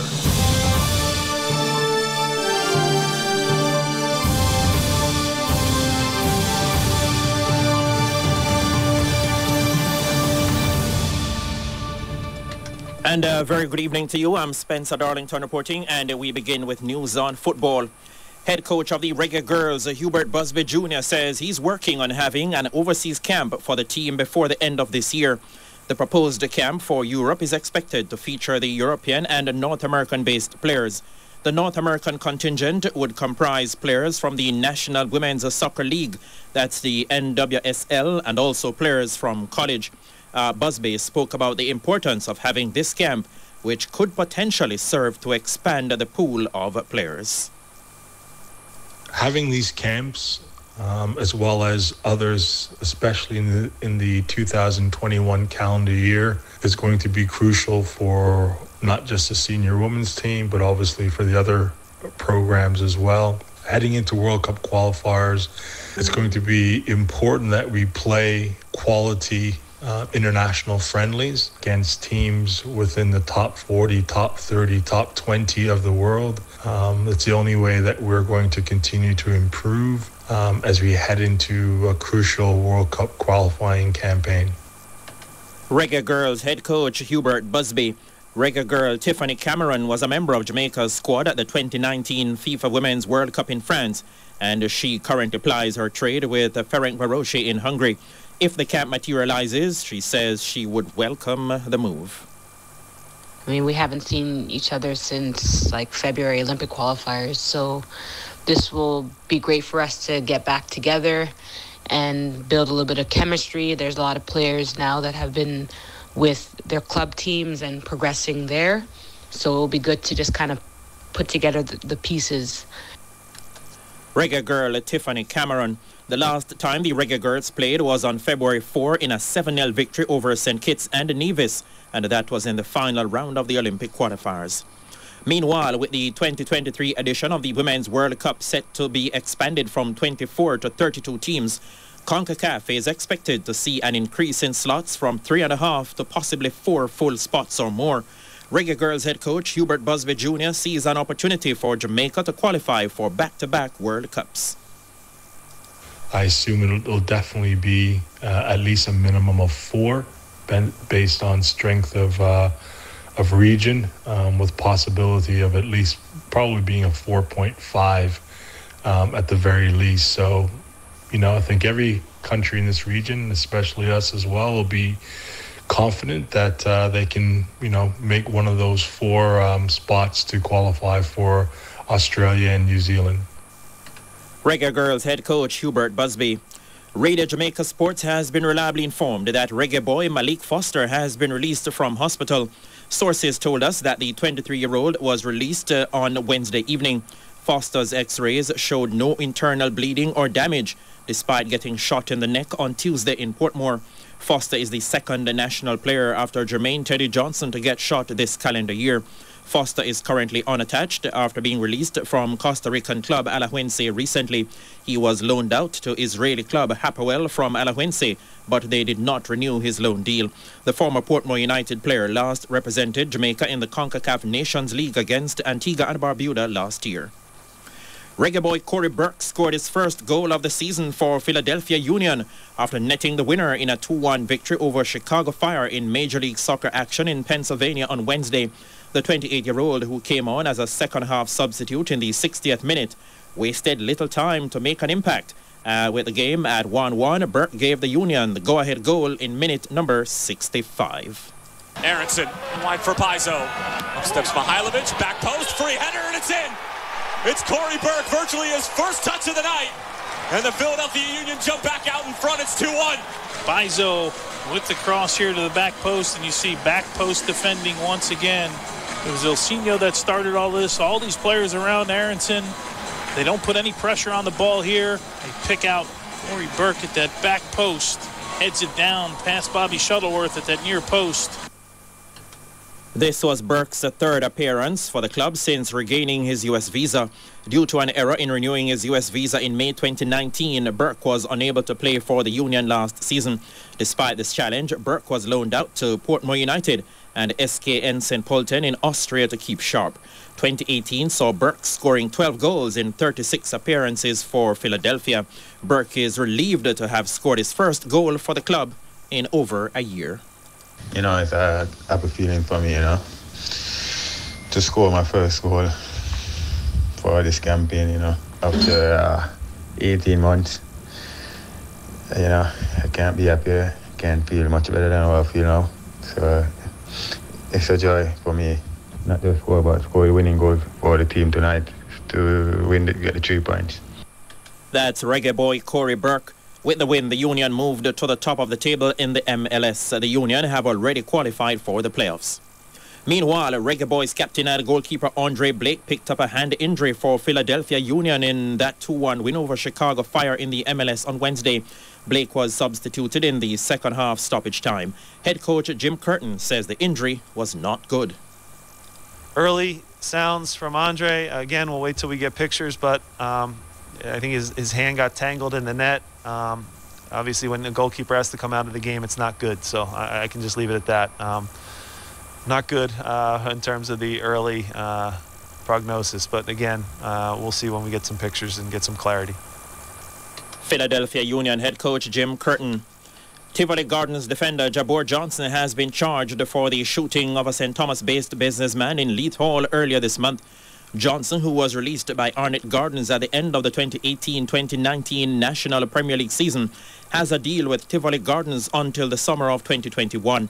Senior Superintendent Stephanie Lindsay, the head of the Corporate Communications Unit at the Jamaica Constabulary Force, gives the latest on the 29-year-old Johnson after the seizure of 2 high-powered weapons. And I think this T20 is not for shy hope. And hopefully we can get back to SSP Stephanie Lindsay in a short while. Moving along, the verdict in the trial of former FIFA Secretary General Jerome Valcke and beIN Sports Chairman Nasser Al Khalifa is to be delivered on Friday. Valcke has been charged with accepting bribes, multiple counts of aggravated criminal mismanagement, and falsification of documents in connection with the awarding of media rights for various FIFA World Cups and Confederation Cups. Al Khalifa, a member of the UEFA Executive Committee and president of French club Paris Saint-Germain, has been charged with inciting Valka to commit aggravated criminal mismanagement. Prosecutors have requested a 36-month prison sentence for Valka and a 28-month term for Al Khalifa. However, when recommending prison sentences, prosecutor Joel Pahud did not oppose them being partly suspended. Both will find out on Friday if they will receive these sentences following a 10-day trial at the Swiss Federal Criminal Court in September. Al Khalifa is alleged by the prosecution to have given Valka, who was banned from football for 10 years by FIFA, exclusive use of a luxury villa in Sardinia, which they say is linked to the beIN Sports extending its Middle East and North America broadcasting rights for the 2026 and the 2030 FIFA World Cups. Both deny the charges. English Premiership team Tottenham Hotspur slipped to their first away defeat since July on Thursday after a mistake by Ben Davies helped Royal Antwerp leapfrog their Europa League opponents to go top of Group J. Jose Mourinho's side are 3 points behind Royal Antwerp in the group after 2 games and level on points with Austrian side Lask, who beat Ludogorets 4-3. Fellow EPL campaigners Leicester City overcame AEK Athens 2-1 in their fixture, while Arsenal got by Dundalk 3-0 to be joint leaders in Group G and B respectively. Elsewhere, Karabag went down 3-1 to Villarreal. CSKA Moscow and Dynamo Zagreb ended goalless, while Hoffenheim beat Ghent 4-1 and Group H leaders AC Milan blanked Sparta Prague 3-0. Slavia Prague clipped Bayer Leverkusen 1-0 in another game. Reggae boy Leon Bailey started for Leverkusen and was later substituted. And let's just get back to some football now. As we told you earlier, Tivoli Gardens defender Jabor Johnson has been charged for the shooting of a St. Thomas-based businessman in Leith Hall earlier this month. Johnson, who was released by Arnett Gardens at the end of the 2018-19 Premier League season, has a deal with Tivoli Gardens until the summer of 2021. Senior Superintendent Stephanie Lindsay, the head of the Corporate Communications Unit at the Jamaica Constabulary Force, gave us an update on the 29-year-old Johnson after the seizure of 2 high-powered weapons. As a result of the investigation, the police charged 5 persons in connection with the murder. Among those charged are Jabor Johnson and 4 other co-accused. They were charged for various offenses to include conspiracy to murder, illegal possession of firearm, shooting with intent, and murder. So they are booked to appear in court on Friday in St. Thomas, and the investigation continues. So the names of the other persons are being withheld at this time because they are continuing the investigation. So there are likely to be some more processes, so they have not yet named all the persons involved just yet. That's SSP Stephanie Lindsay. Manchester United's Brazilian left-back Alex Telles has tested positive for COVID-19. Telles, who joined United from Porto on a 4-year contract earlier this month, did not feature in the 5-0 Champions League win over RB Leipzig on Wednesday. The 27-year-old defender will now self-isolate for a period of 10 days. The Brazilian impressed on his debut for the club in the 2-1 win over Paris Saint-Germain in the Champions League, but was left out of the squad for last weekend's 0-0 draw with Chelsea in the Premiership. The International Cricket Council is continuing with its push for a return of cricket to the Olympic Games, having recently asked all its members to report on the potential financial benefits of inclusion. A questionnaire sent to all ICC members asked them to quantify the potential financial support they could expect to receive each year from the government and respective Olympic organizations if cricket's inclusion was confirmed. Intriguingly, the template also asked members to distinguish between the support available if the sport was accepted to the Games on a permanent basis or on a one-off basis. The forms need to be returned by November 2. With the results set to be discussed at the next ICC board meeting later this month. The ICC has yet to agree a future tours program beyond 2023. Jamaican Marlon Samuels has seemingly called time on his international career almost 2 years after his last game for the West Indies. The 39-year-old made it in a social media post and said he sent a letter to West Indies cricket saying, quote, "I am finished," end quote. It's the most recent in a string of several social media references about his cricketing career in the last 10 months. Earlier this year, the two-time World T20 winner said he was taking a 2-year break from the game, having last represented the West Indies in an ODI against Bangladesh on December 14, 2018. Samuels was hopeful of playing at the ICC 50-over World Cup last year, but was not named in the West Indies squad. Since making his international debut against Australia in 2000, Samuels has scored 3,917 runs in 71 test matches, including 700s and 24 half-centuries. He has also recorded over 6,000 runs in 207 ODI games for the Caribbean side. Former West Indies captain and legend Sir Clive Lloyd says the selectors and the coaching staff missed the opportunity to give the recently omitted Shea Hope a chance to rediscover his batting form by carrying him to New Zealand. A West Indies A team is set to play 2 unofficial 4-day matches against their New Zealand counterparts, and Lloyd thinks Hope could have benefited from this venture. That our A team is very important, because you will be playing against test players, guys who are budding test players. And if we had a good A team and we had A team tours, the young Shai Hope should have had a little stint in the A team to build his confidence back. So it's not a demotion for a test player.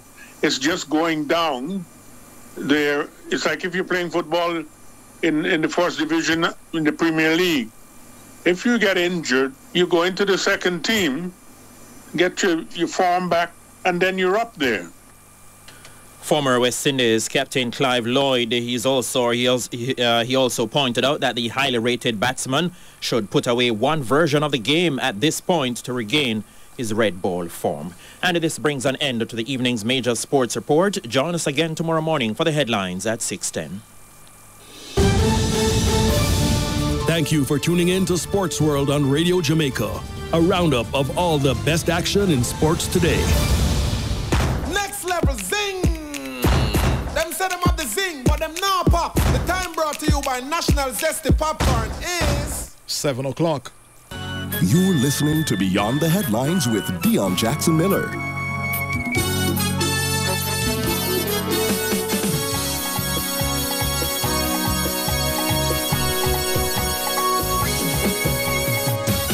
Okay, thank you so much for staying with us. We're going to be talking to the Institute of Jamaica about their Heritage Fest. They're having it tomorrow, but of course, COVID being COVID, this year it's going to be virtual. We're going to be hearing what's going on, and I'm actually going to be replaying that bit of commentary from Barbara Gludan. It was so wonderful to listen to. I want to hear it again, so stay tuned.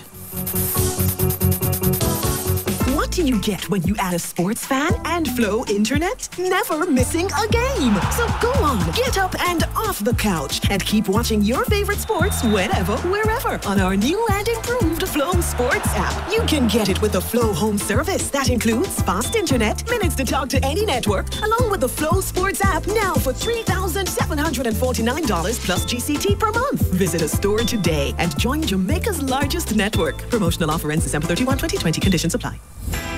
At Active Home Center, we believe everything for your home should be under one roof at affordable prices. Come in and create amazing spaces with our tiles, bathroom fixtures, appliances, lighting, furniture, and a whole lot more.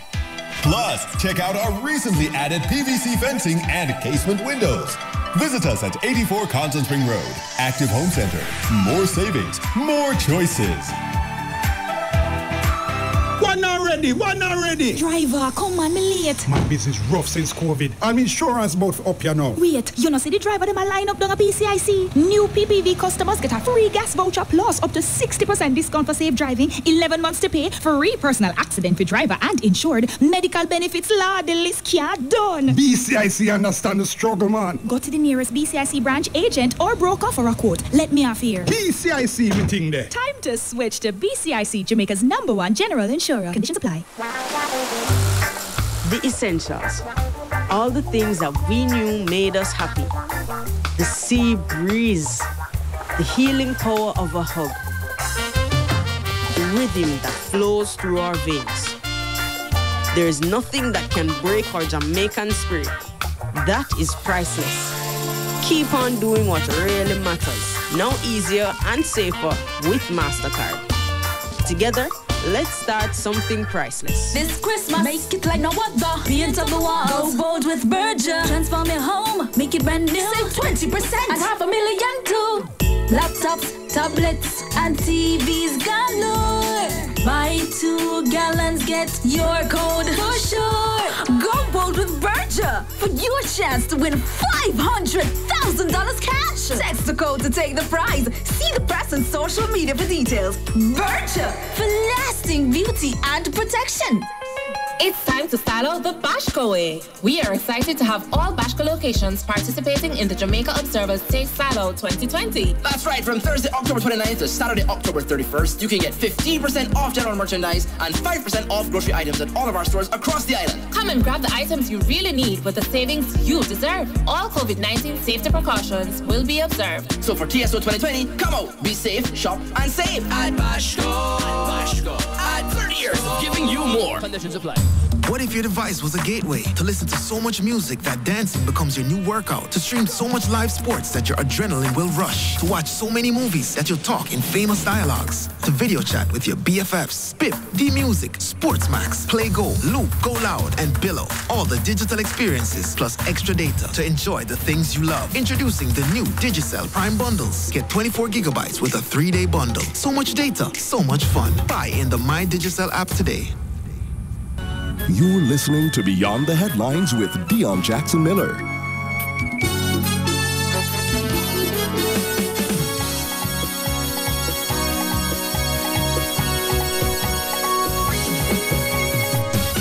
All right, thank you so much for staying with us. Vivian Crawford is with us, Executive Director of the Institute of Jamaica, to tell us about how the Institute is dealing with Heritage Fest this year. It's going to be held tomorrow starting at 10 a.m., given the realities of COVID. Vivian Crawford, how are you? Good evening, Mrs. Jackson Miller, and thank you and your listeners. And has commendation to you for your work in nation building. Thank you so much. Encouraging our heritage and also to the station. Thank you so much. Appreciate it. Well, talk to me. It's always such a pleasure to talk to you. Oh, you are so generous. So I want you to be my campaign manager in the next election. There you go. There you go. I'll sign on. But yeah, so you're looking at the treasures of the Institute of Jamaica. Right. So tell me how that works. I'm sorry about the time. It's going to be 6 p.m. Okay. Slight technical difficulties, so we have to adjust it to that. Okay. I understand that when people on their way home, they like to listen to you. Okay. 6 p.m. tomorrow instead. 6 p.m. tomorrow, Got you. No problem. Good. So tell us what's going to be happening. Oh, yes. We have what is called Heritage Fest every year in October, and it used to be outside in the street. We have vendors come in, and the children from all over the island, they come in, and we have a real festival about our heritage. Because of COVID, the show must go on, so we are having a virtual presentation, and that allows perhaps for us to view it a little longer and to know more about the treasures, some of the treasures of the various divisions of the Institute of Jamaica. And very quickly, for first-time listeners, the Institute of Jamaica was established in 1879 by Governor Sir Anthony Musgrave for the encouragement of literature, science, and art. And out of the Institute of Jamaica, quite a number of institutions have emerged. It has been a catalyst for quite a number. Offhand, the University of the West Indies, what is now Caribbean Examinations Council, Rhodes Scholarship, Library Service, etc. So what we're trying to show that through the objects, there is a story about each object. Each object tells a story. So we have 5 divisions and 2 departments, and from them we are showing to the nation, to the world, some of our treasures. Normally, you guys are so good at exhibits and storyboards and so on. Now, obviously, we can't come to you this time because of the pandemic. So tell me how you're going to make me... Virtual presentation. Talk to me about it. I'm going to be watching on a screen. How are you going to really make me feel that connection? We have the links. And so when you... we have sent out the invitations So you'll be able to tune in, and it is on YouTube. So what's going to be the format, though? What will I see when I tune in? Oh, yes. When you tune in, we, of course, start with the national anthem, and then our chairman, Mr. Howard Mitchell, will welcome the public to the presentation. Then Mrs.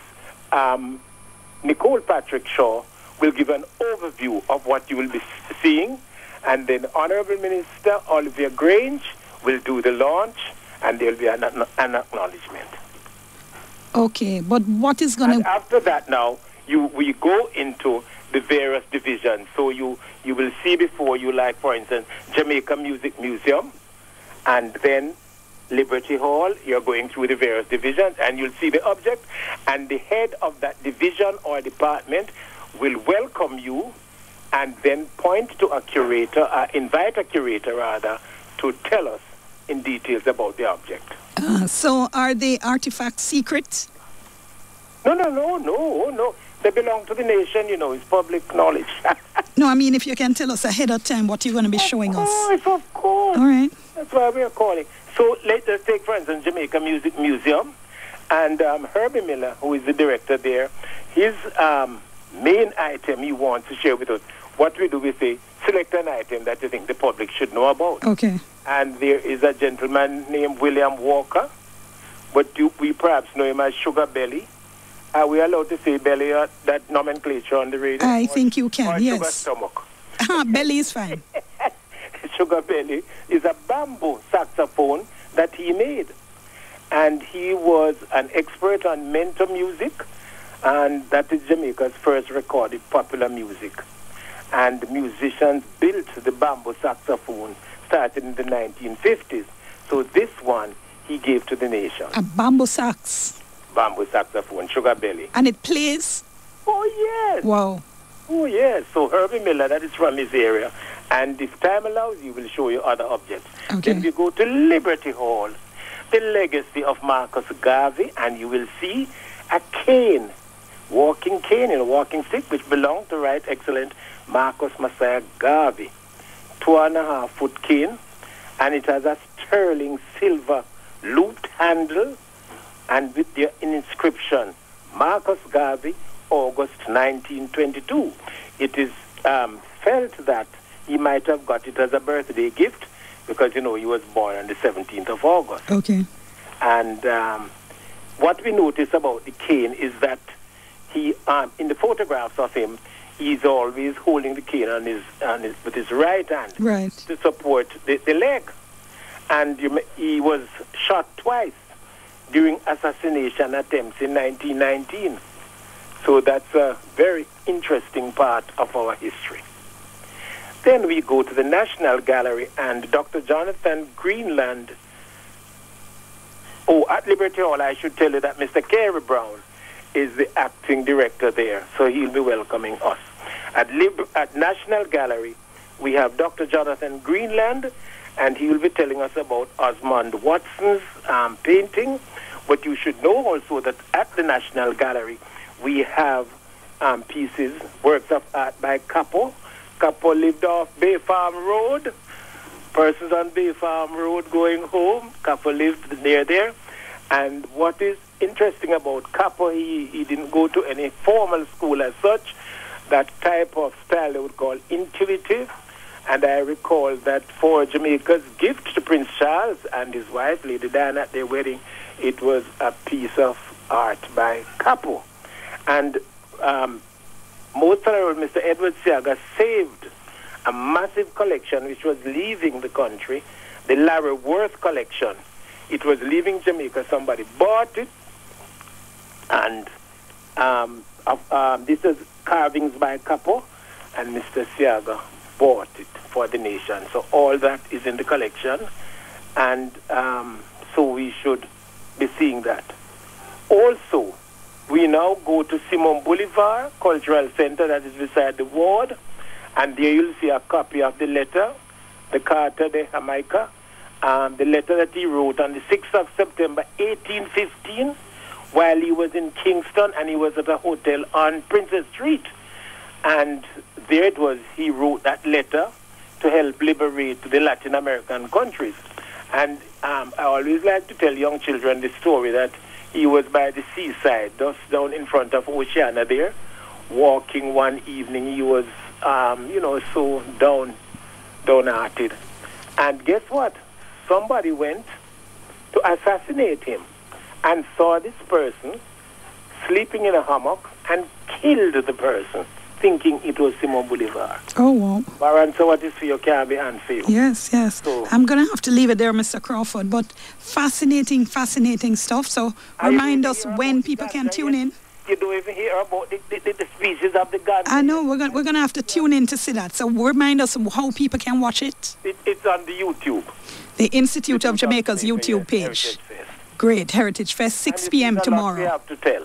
I can hear that. Thank you so very much. Really appreciate it. Very much. God bless. All right. Vivian Crawford, Executive Director of the Institute of Jamaica. Let's go to the break soon. When we come back, we're replaying that Barbara Glue Down clip for you.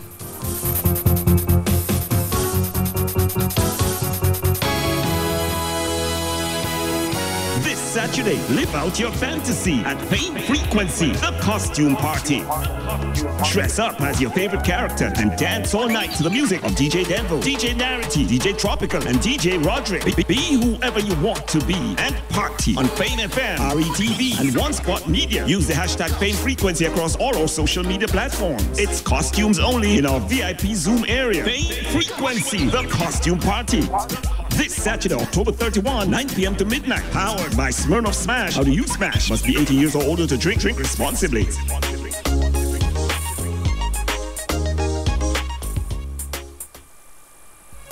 Radio Jamaica presents That's a Wrap every Sunday at 12:15 p.m.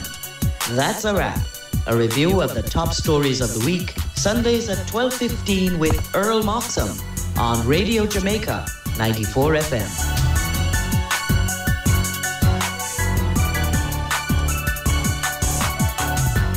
The Jamaica Customs Agency is committed to our core values, CAPIT, customer-focused accountability, professionalism, integrity, and transparency. The time by the Jamaica Customs Agency is 7:15. You're listening to Beyond the Headlines with Dion Jackson Miller.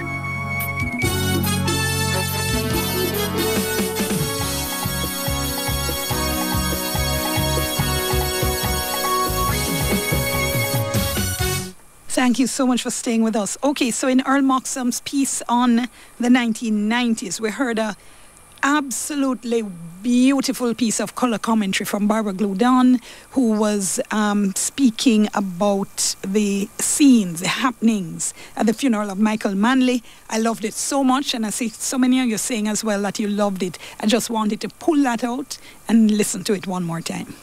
It's a kind of excitement which is so contagious. What do? You want to see. Here come leaders of the world whom you will never see again.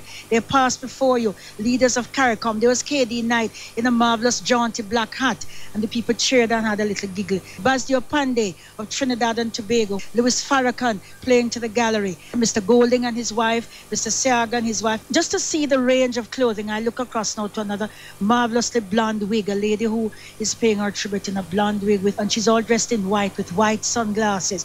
And across the kind of buildings which we know to be the heart of the inner city, some of them scarred and battered, large white tents like something out of the Arabian Nights have been mounted on the eastern side of the grounds. And now the excitement builds and grows. This is the hearse. This is the hearse. And it's a moment of chilling beauty as the beginning of the last part of the journey, and the tears are beginning to flow.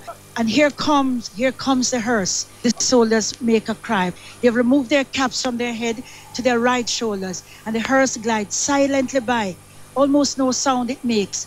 The hats have all been collected because the people whose heads have been bared are the ones now who will bear the body of Michael Norman Manley into the cathedral. There's a wind blowing, and the women are singing louder. They're keening like at a night, and they're singing the funeral songs, which sometimes we uptown forget what they sing. He's the lily of the valley, he's the bright and morning star. Row the boat ashore. I must have the Savior with me. And still the bell tolls from out here. A fist goes up, and now,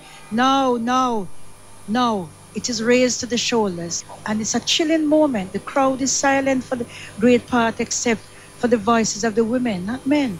It's the women who bind the wounds of the dead, who close their eyes. And now the coffin is going through the door. The Thanksgiving service for the life of the Right Honorable Michael Manley is about to begin. Okay, as I said before, absolutely superb. Commentary goals, Mrs. Gludon, commentary goals.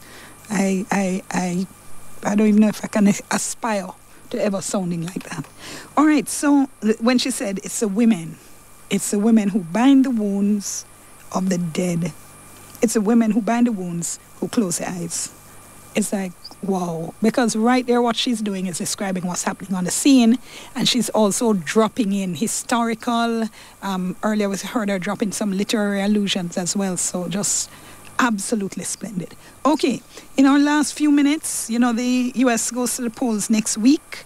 We're looking at how President Trump has changed America's relationship with the world. Here's the BBC Charmaine Cosio.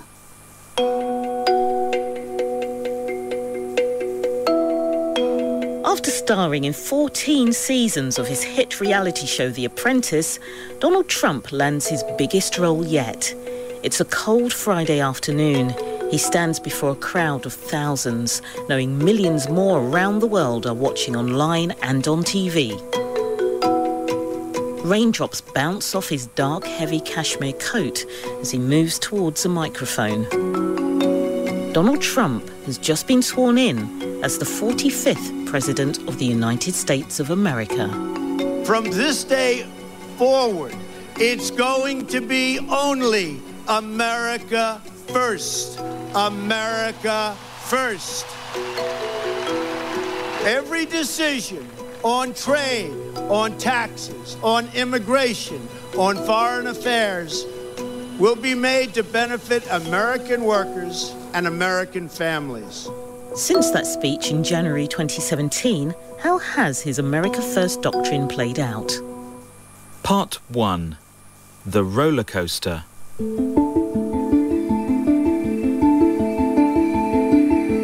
My name is Chad Bown, and I'm a senior fellow at the Peterson Institute for International Economics in Washington. Basically, the day that I showed up at this job, my life every single day has been about President Trump's Twitter feed and President Trump's trade policy. Chad is a senior economist and international trade policy specialist. He says the push to make American manufacturing great again is transforming relations with the rest of the world by unraveling established bonds. President Trump has picked trade fights with essentially every major American trading partner. President Trump has hiked the tax on some goods imported from abroad. It's known as a tariff. The idea is to encourage Americans to buy locally and knock out foreign competition. The Trump administration has been very, very belligerent. There's obviously the trade conflict with China, the trade war that they started there. But there's even been significant belligerence with traditional allies, whether it be the UK and in the European Union, Canada, Japan. And so it's been really a roller coaster. There's been sort of no friends for the Trump administration on trade out there in the world. It has been very much an America First strategy, which is sort of what the president promised, and it's what he delivered on. Long-standing trade deals with allies have been re-examined. There's been a lot of the worst trade agreements ever, according to President Trump. The big one that he started out with was to renegotiate the North American Free Trade Agreement between the United States, Canada, and Mexico that had been around since the mid-1990s. Trump slapped tariffs on steel and aluminium from Canada and Mexico. Trump threatened to destroy cross-border supply arrangements. But putting up raw material prices cost the US economy and the American factories which relied on those metals. This was something that was quite new. And I think this sent a signal to lots of other countries around the world that the Trump administration was just going to be very, very different. They were willing to impose some self-harm on the American economy to get whatever deal the president was kind of ultimately seeking. Donald Trump's message to the world is if he wants a deal, he will go and get one his way. He's also made things difficult for when international trade deals go wrong. The president has undermined the powers of the body which settles economic disputes, the World Trade Organization. He's blocked the appointment of new members to hear appeals and take on new cases. I think what's been different about President Trump is his dismantling of the rules-based system that underpins how countries are supposed to, behave themselves and conduct themselves in trade, and then how it is that they're supposed to adjudicate these fights, how they're supposed to resolve their disputes. He's actually eroded the rules of the game and, in a sense, blown up the way that countries have resolved their fights over the years and replaced it with nothing. What country would be his ideal trade partner? Does it exist? Ooh. I think somebody that he can be mad at. Regardless of who the country is, he does seem to find something wrong with the trade relationship with that country to be able to start a fight with. And if not, then I guess he's just not interested. In an odd sense, China may be President Trump's ideal trade partner. China's trade relationship with the US is complicated. There have been standoffs, cooperation and rivalry. 2 years ago, President Trump carried out a threat to undo an existing trade deal that he believed had more of an upside for China. Tariffs were imposed on more than $350 billion worth of Chinese products. That was met with tariffs from China of more than $100 billion on US goods. Then there appeared to be a breakthrough. In early 2020, the two sides effectively called a truce to that, and they came up with this Phase 1 agreement. The big part of the agreement, at least politically, for President Trump, was China saying that it would agree to buy an additional $200 billion worth of American exports over 2020 and in 2021. It seemed like a huge deal. Then someone went over the details. When analysts looked at what the text of that actually meant, it seemed like a really big stretch. These were just numbers that were probably outside of the realm of economic possibility. But $200 billion is a nice round number. And for a candidate who is going to be campaigning in 2020 and would want to go out and tell the American public, look, I've just got China to agree to the best deal ever. They're going to buy $200 billion more of American stuff. That was something that he thought, I think, could resonate with voters. Most of those billion-dollar tariffs imposed by both sides are also still in place.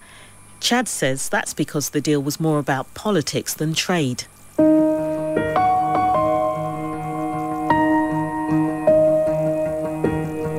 There's been another change in the way the world trades. President Trump's actions have encouraged countries to develop ties with other countries and strike agreements with each other in order to protect themselves against the threat of US tariffs. We've got huge trade deals between the European Union and Japan, between the European Union and Canada, between the EU and South America, the Mercosur, Argentina and Brazil, that weren't around before the Trump administration came into office, and arguably accelerated the process. And the Trump administration, effectively has said, we don't care. We're not interested in engaging with the rest of the world, but that does come at a substantial cost. So in a bizarre way, he's had a unifying effect on trade relations, but just not involving the US. I think, ironically, yes. Have all the trade wars, fights and rhetoric, has it been worth it? I don't think so. I think we have lost trust as being a reliable partner, and it's caused the rest of the world to look elsewhere when it comes to trade. And so that hurts Americans. So to my mind, no, this has not been worth it.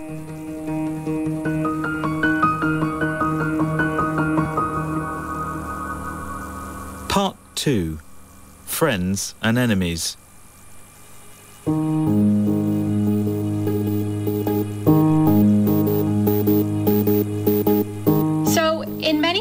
What is remarkable is how little Donald Trump has changed about America's defense strategy.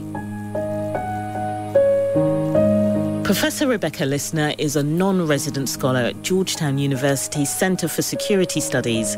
She says America's plan is similar to what's gone before. It's the attitude to allies that's changed.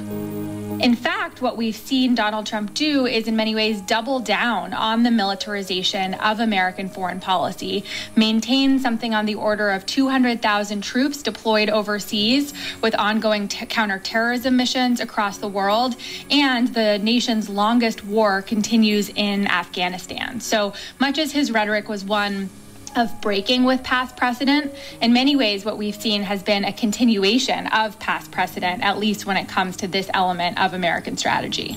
There have been many brags about defense investment and power. He likes to boast about the defense budget increases that he's overseen, more than a $120 billion increase over the course of the Trump administration so far. But President Trump also likes to engage in these dramatic displays of military force, whether that's the assassination of Qasem Soleimani, the Iranian official, or whether it's the strikes on Syria that we saw early on in his administration in response to chemical weapons use. So what we see is a president who really likes the idea and the performance of military strength, but is also in a very fundamental way opposed to prolonged American commitments overseas, which he judges not to serve America's interests and the America First ethos that he personifies. That report there from the BBC. Have to leave it there for today, folks. Thank you so much for being with us. Come back to us tomorrow. I'm Dion Jacksmith on behalf of the team. Have a great evening and stay safe.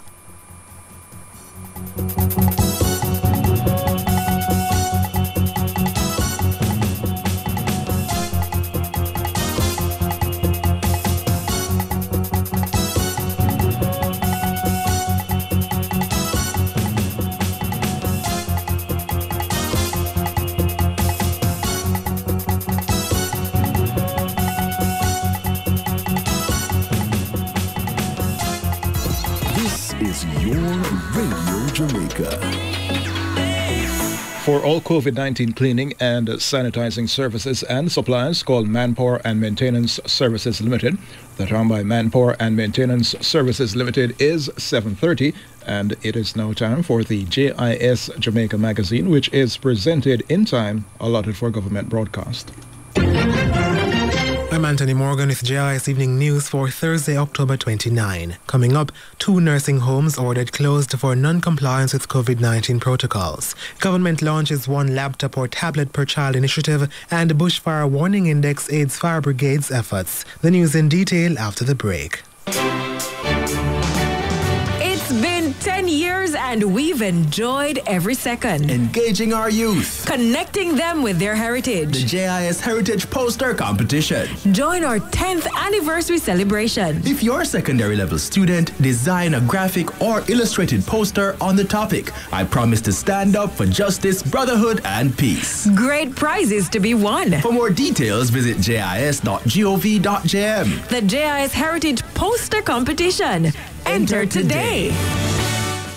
Now the news. The Ministry of Education, Youth and Information today officially launched its 1 laptop or tablet per child initiative geared at providing needy students with the tools to access online learning. Minister of Education, Youth and Information Favour Williams says although the government is providing 148,000 students on the program for advancement through health and education path with devices, it is estimated that 100,000 students still require laptops or tablets to participate in electronic learning. This new initiative will help bridge that gap. We know it's not just the tablet or laptop.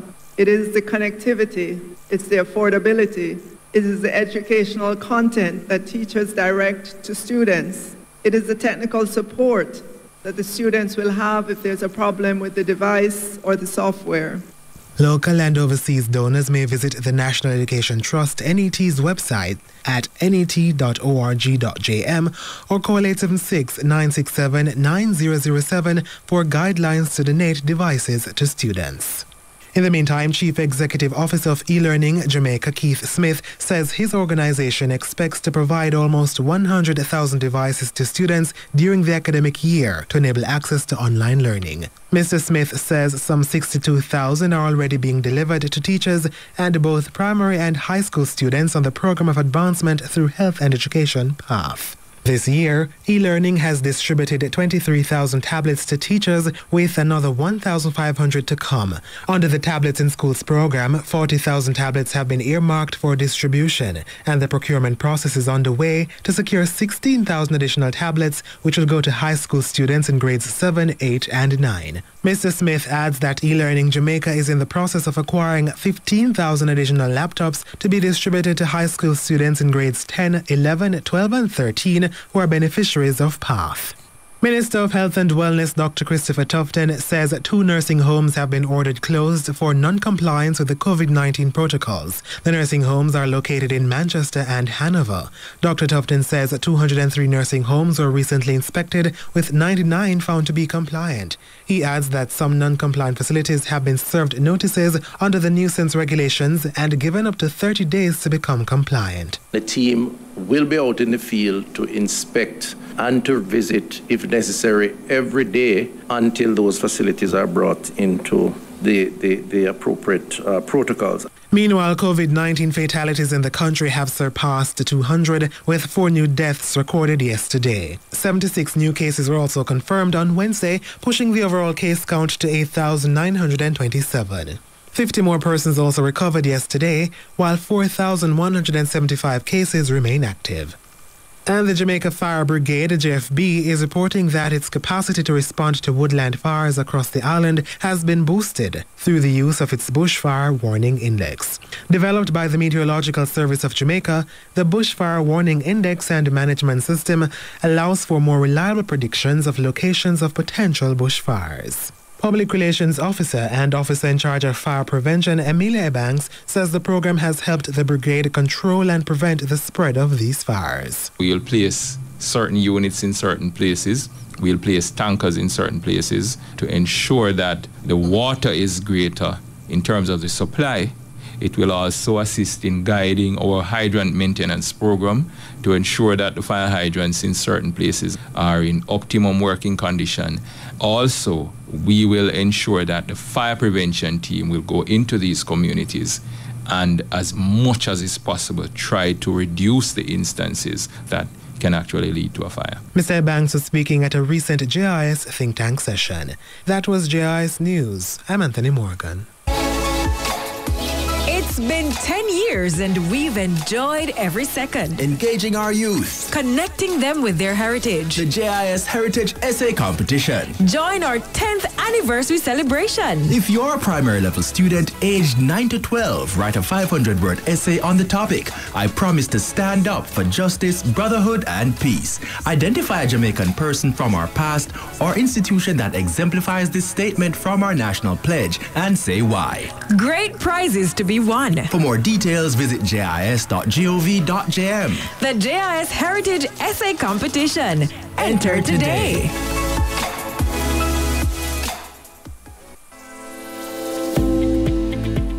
The Jamaica Fire Brigade, JFB, has taken its message of fire safety virtually in observance of Fire and Life Safety Awareness Week 2020. Being fire safe while socially distant. That's the theme for Fire and Life Safety Awareness Week, being observed from October 25 to 31. JFB Acting Assistant Commissioner in charge of fire prevention, Emilia Ebanks, says Jamaicans are spending more time indoors, increasing the risk of fire incidents. This makes the brigade's fire safety message crucial to preserving lives in this season. History has taught us as an organization that when you have more persons at home, we tend to get more fires. So what this does is it really puts us in a situation of a double whammy. Because here we are with more persons at home, more children at home. However, we cannot go into the spaces that we normally do in the ways we normally do, which is why media such as this one is extremely important in getting the message of fire safety out there. So for this year, we are going to be doing everything virtually. Online engagement activities include jingle and poster competitions and virtual seminars. We have already started with our competitions, or jingle competitions. We have already started poster competitions. As a matter of fact, those competitions are closed. The judging is now taking place, and all the judging for these competitions are done by our social media persons. So information is loaded from your social media page to include your jingle and your poster, and then we share that for you. Mr. Banks adds that the team will also be targeting the university community in lieu of the annual Fire Safety Expo.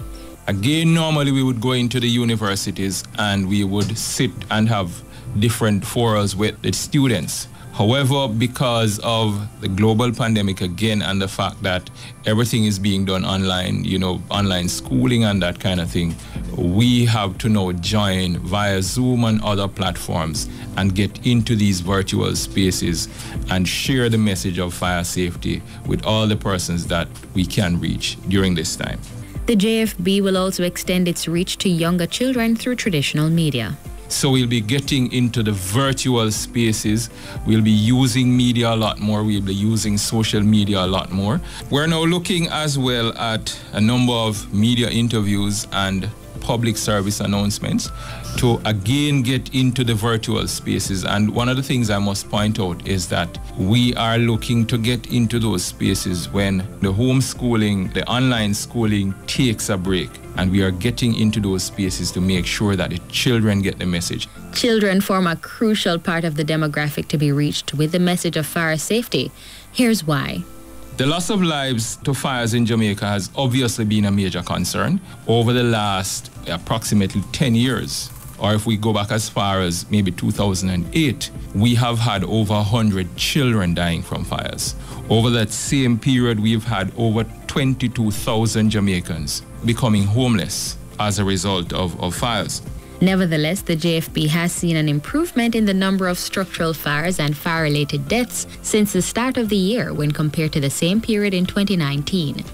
Sergeant Ian McConnell of the Brigade's Research and Statistics Unit says less children have died in fire incidents. Additionally, up to 100 less structural fires were reported since January. Structural fires amounted to 1,097 during the period January to September 2020, compared to 1,197 for the previous period of January to September 2019.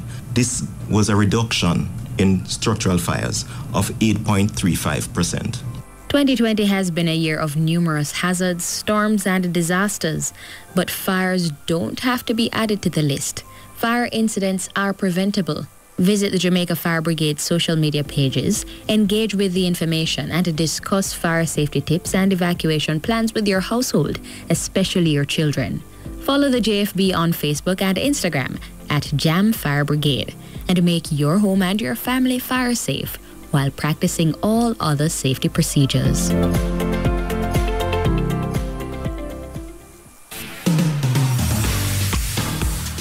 I was really shocked. I was extremely happy. I kept refreshing the page to see if the results were the same.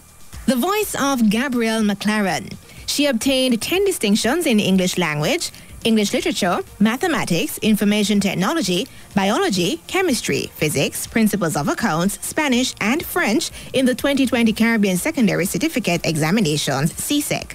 She says her personal preparations, while not being physically at school due to the pandemic, included several hours of study time, and her approaches differed based on the subject she was focusing on.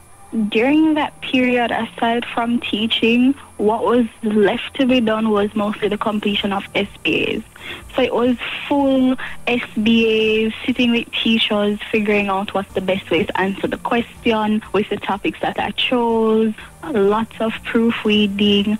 But when it came to finishing the syllabus, we had many classes online. Gabrielle says she has warmed up to a combination of face-to-face interaction and elements of the online learning experience. I prefer aspects of both of them. With face-to-face learning, I love the social interaction I get to have with my friends and my peers, my teachers, as well as being able to be in another environment other than my house. However, I just love the freedom of being at home, waking up a little later, getting to be able to read a little bit wider than what the syllabus requires, so that I have a better grasp of the content. She says when fifth form students were asked to physically return to school in June for final preparation for and to sit the CSEC exams, she was excited to see her friends. But that period in June for me was a little awkward because I was getting to see my friends since school was closed on March 13. So you're excited to see your friends, but you have to remember the protocol. And also you have to remember that you're here because you have exams. You have to try to focus. She says because of COVID-19, she went into her exams expecting the unexpected. I went in and said, I have to do this, I have to succeed, because this is a small milestone for me to be able to get where I want to be in the future. Gabrielle names her mother and her father as her biggest supporters. She also received support from other family members. My father would dedicate himself to learning any physics or math concept that I needed help with at the time. My mother is my resident proofreader, and she frequently helps me with my Spanish and French vocabulary. Gabrielle's dad, Alistair McLaren, describes her as a thoughtful person. The indicators from her annual school assignments showed us that Gabrielle was on the right path. With the support of her praying family circle, we were always reminded that she would be successful at the CSEC exam. It was a phenomenal feeling, and we are definitely grateful. Her mother, Coral McLaren, describes her as quiet and reserved by nature, as well as focused and resilient. Well, because of her personality, I'd expected her to do well. I wasn't sure if I should pinch myself, scream. We have been praying and hoping that she would get all ones, but seeing it in the moment, I didn't even understand it. It was really surreal. Gabrielle has moved on to grade 12 at the Immaculate Conception High School, where she is studying biology, chemistry, physics, and communication studies. She says after completing sixth form, she will matriculate to the University of the West Indies on her quest to become a medical doctor and specialize in anesthesiology. I see that it's so important to where you're able to be compassionate to people who are in their most vulnerable state. CSEC achiever Gabrielle McLaren.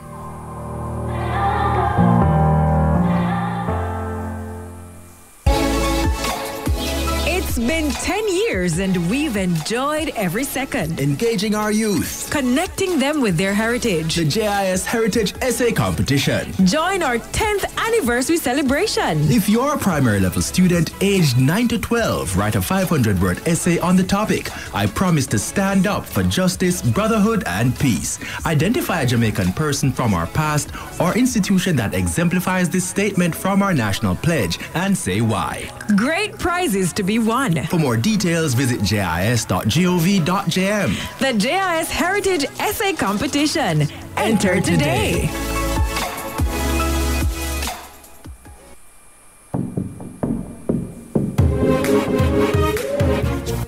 On this week's House Matters, Colbeck St. Catherine declared the irrigation area. Government to reallocate funds to conduct road repairs following recent heavy rains, and electrical works registration and licensing regulations passed. The district of Colbeck in St. Catherine has been declared an irrigation area.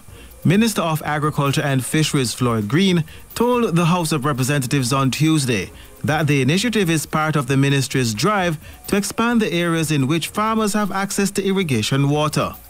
The move will see 97 farmers in the area benefiting from irrigation services.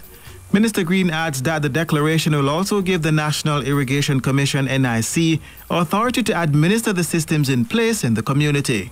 The Commission will be fully able to execute its mandate once the area is designated an irrigation area.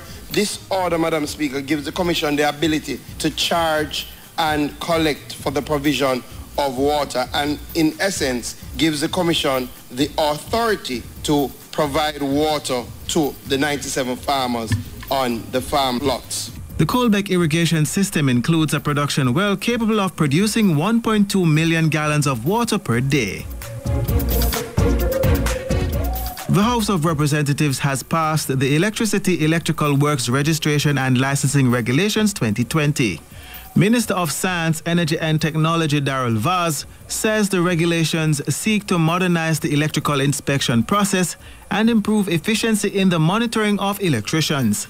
The new system being introduced includes a digital system where electrical inspectors can upload reports of inspections done using an electronic device. Through the passing of the Electrical Work Registration and License Regulations 2020, the government of Jamaica will facilitate the modernization and efficiency of the electricity sector, increase compliance and industry safety, and improve Jamaica's competitiveness in doing business in the global sphere. Additionally, under the new regulations, persons granted a license as an inspector or electrician must renew their license every 2 years. The license issued by the minister shall be valid for 2 years unless suspended, revoked or surrendered, and is non-transferable. Regulation 8, Madam Speaker, requires that upon being granted a license, an inspector is to obtain public liability insurance for the duration of the license from an insurer registered under the Insurance Act. It also specifies the insurance value for each class of license granted.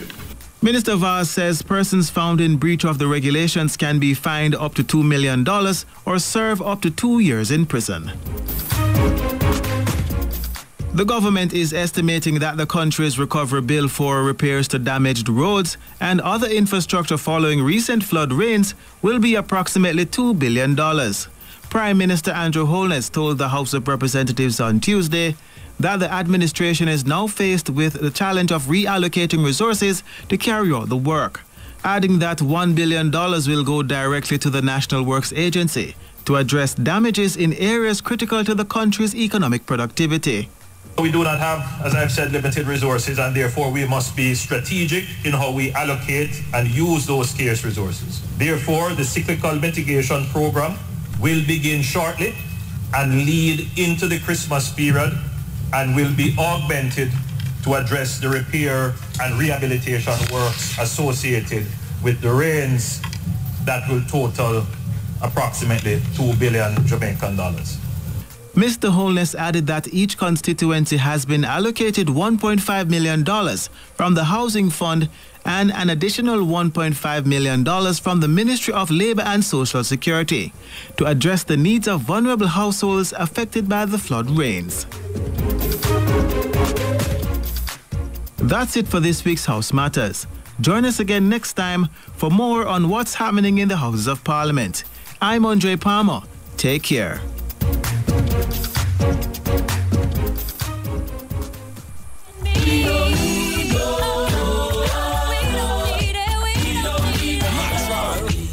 The Jamaica Anti-Doping Commission, in association with the Jamaica Information Service, now presents JADCO and You. It's been a long time coming, but we know, yes we know, change gonna come. It has been a long time coming, and a significant change has finally come to the Jamaica Anti-Doping Commission. Since 2008, the Jamaica Anti-Doping Commission JADCO has called 5-9 South Odeon Avenue, Kingston 10 home. This changed during June 2020 when the commission moved to a new location. June 11, 2020 will forever be etched in the history of the Commission as a significant milestone. On this day, JADCO officially opened the doors to its new office during an opening ceremony which was held at its new location at 1 Balater Avenue, Kingston 10. Chairman of JADCO, Alexander Williams, delivered remarks at the event.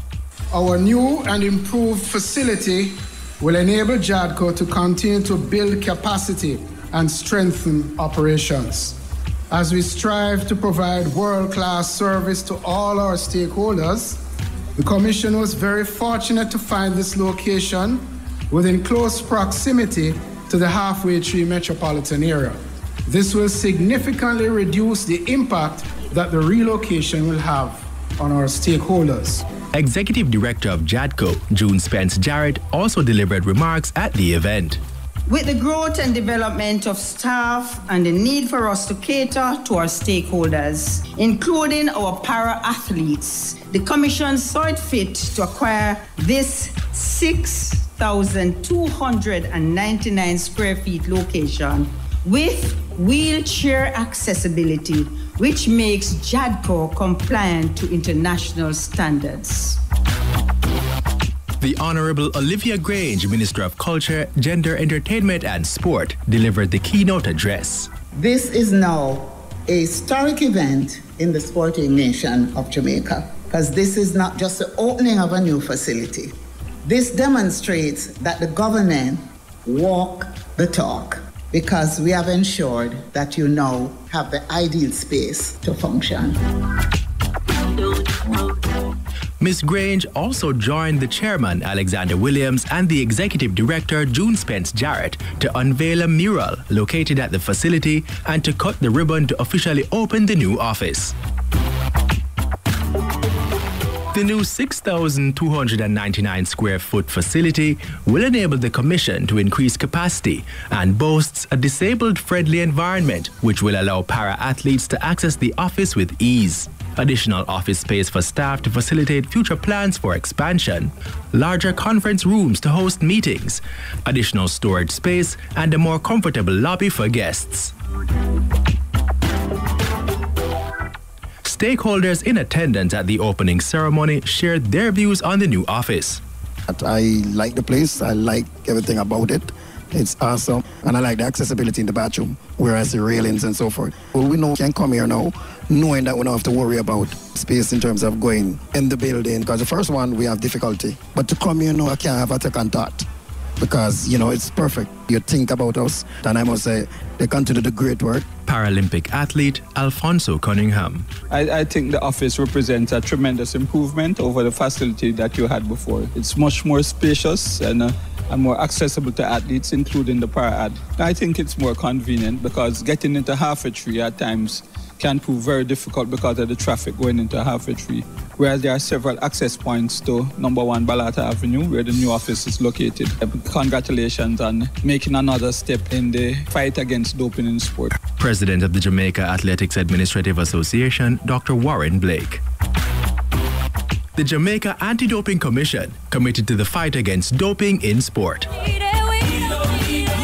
To learn more about the fight against doping in sport, contact JADCO by calling 876-929-3500 or visiting 1 Balater Avenue, Kingston 10. You may also log on to jadco.gov.jm. Feel free to also check out their Facebook, Instagram, YouTube, or Twitter pages. This has been JADCO and you. Until next time, remember, you don't need dope to cope.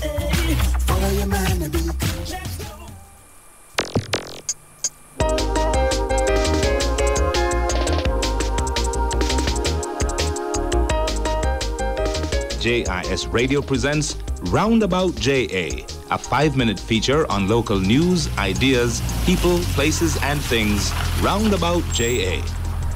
On today's program, 17 schools to resume face-to-face learning under special pilot project. And later, a tip from the Rent Assessment Board. So follow back on me and let's go Roundabout JA.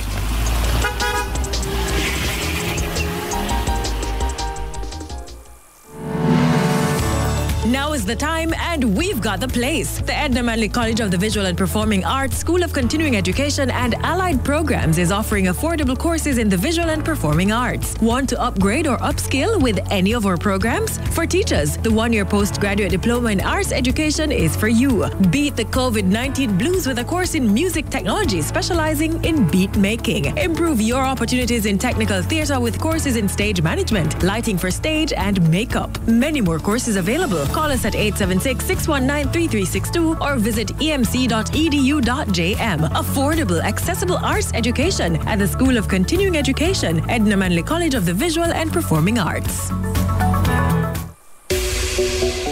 Face-to-face classes will resume on a phased basis under a special pilot project at 17 schools across 9 parishes. Minister of Education, Youth and Information, Favour Williams, says 12 of the schools are at the primary level and 5 at the secondary level. The pilot will run from November 9 to 20 in institutions located in the parishes of Clarendon, Manchester, Portland, St. Anne, St. Elizabeth, St. James, Westmoreland, St. Thomas and Trelawney. Focus will be placed on phasing the reopening of schools for face-to-face teaching and learning based on there being active or not active COVID cases in the first instance, the total risk profile of the school and the community, and the approval from Ministry of Health and Wellness in terms of their physical inspection. Minister Williams is encouraging administrators for schools participating in the initiative to ensure all students wear a mask during school hours. And if a student do not show up in a mask, one should be provided. The 3 learning approaches currently being used online, television, cable and radio, and learning kits or printed materials will continue.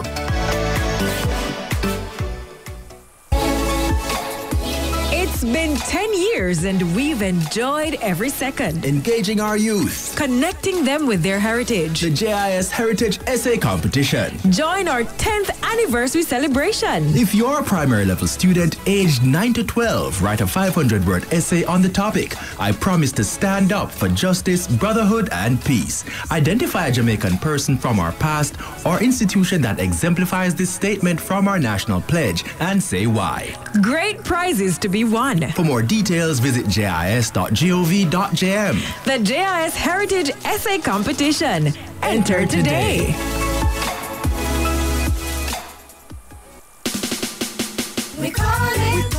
A healthy and stable population is one of the outcomes for the Vision 2030 initiative, along with world-class education and training, social protection, and an authentic and transformational culture. To learn more, head over to vision2030.gov.jm to access the full Vision 2030 National Development Plan. You may also contact the Planning Institute of Jamaica at 876-960-9339. Time now for our Rent Assessment Board tip of the day. Today's tip: who is a landlord and who is a tenant? A landlord is the owner of property such as lands, houses, or commercial properties that is leased or rented to another. A tenant is a person who rents or leases a dwelling or commercial property from a landlord. The Rent Assessment Board assists both landlords and tenants who want to know their rights and responsibilities and to amicably settle disputes between both parties before the tribunal or through mediation. Today's tip was brought to you by the Rent Assessment Board of Jamaica. That's it for today's trip Roundabout JA. Thanks for joining us. I'm Andre Palmer with studio engineer Andre Sawyers. And until next time, see you Roundabout JA.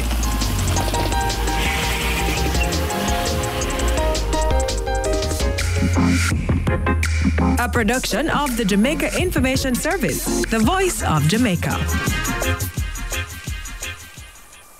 This is your Radio Jamaica. It is now 8 o'clock on Radio Jamaica. Hey, psst, come closer. I want to tell you my secret. My son wears his favorite shirt for everything. And no matter how much he runs, jumps, and plays, it always looks like new and smells really good. My secret? I use Suavitel Superior Care. Keeps my family's clothes as good as new. Suavitel, as soft as a mother's love. Are your eyeglasses broken, in need of soldering or new parts? Island Gems Jewelry provides complete eyeglass frame, renovation, and reconstruction services. They bring their vast experience and the highest skill level in custom jewelry manufacturing, engraving, watch and clock repair to a reconstruction of eyeglass frames and parts. Island Gems Jewelry. Call or visit them today, 876-927-8472, Sovereign Ligoni. Island Gems Jewelry at yahoo.com. If you want a state of rapture, it's the color that you capture. With Sherwin-Williams Color Snap, use your phone and get the app. Sherwin-Williams, Sherwin-Williams. It's all the colors in your mind, all the colors you can find. A shining star within your home, and all you do is use your phone. Sherwin-Williams, Sherwin-Williams. The colors that you've seen and the colors that you dream, your imagination will unwrap with Sherwin-Williams Color Snap. Sherwin-Williams, putting more color in your life. If you're ready to own your home, the NHD is ready to have the conversation. Let's talk housing, financing, and much more. Join the NHD every Friday at 10:30 a.m. during the hotline on Radio Jamaica 94 FM for conversations with the NHD. Ready to move? The NHD is ready to help you. Be a part of the conversation and learn how the NHD can benefit you. We take your calls every Friday at 10:30 a.m. during the hotline on Radio Jamaica 94 FM. Conversations with the NHD is brought to you by the National Housing Trust, the key to your home.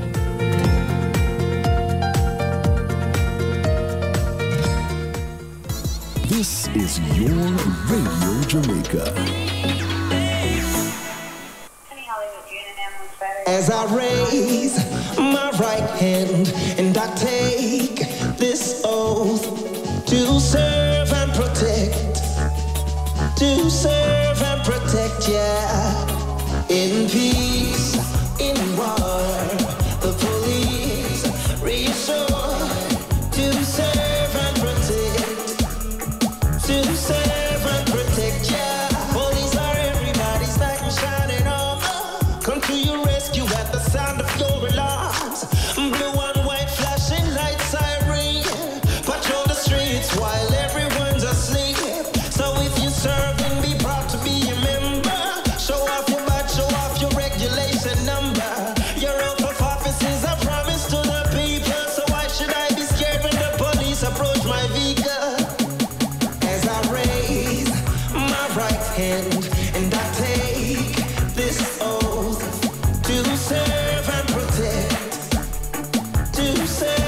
protect, yeah, in peace, in war, the police reassure to serve and protect,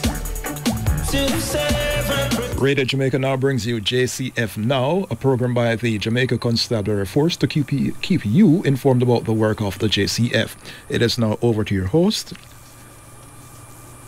DSP Diane Bartley and Detective Inspector Avalindo. Good evening. Welcome to Radio Jamaica 94 FM. This is a program JCF Now. I am DSP Diane Bartley. Good evening. I am Detective Inspector Avalindo. JCF Now is a special program designed by the Jamaica Constabulary Force to enhance awareness on matters concerning your safety and security. The program also seeks to promote a strong, accurate account of police achievements, to practically engage with partners, communicate crime prevention strategies, and it is aimed at rebuilding positive relationships that support the efforts of the JCF. Tonight, police in the news. JDF soldiers charged in connection with multi-million-dollar ganja seizure. Narcotics police secure conviction.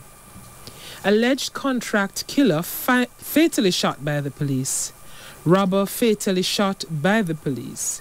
District Constable charged by the Kingston Western Police. High alert activated for missing child, and an Ananda alert has been activated for missing teen.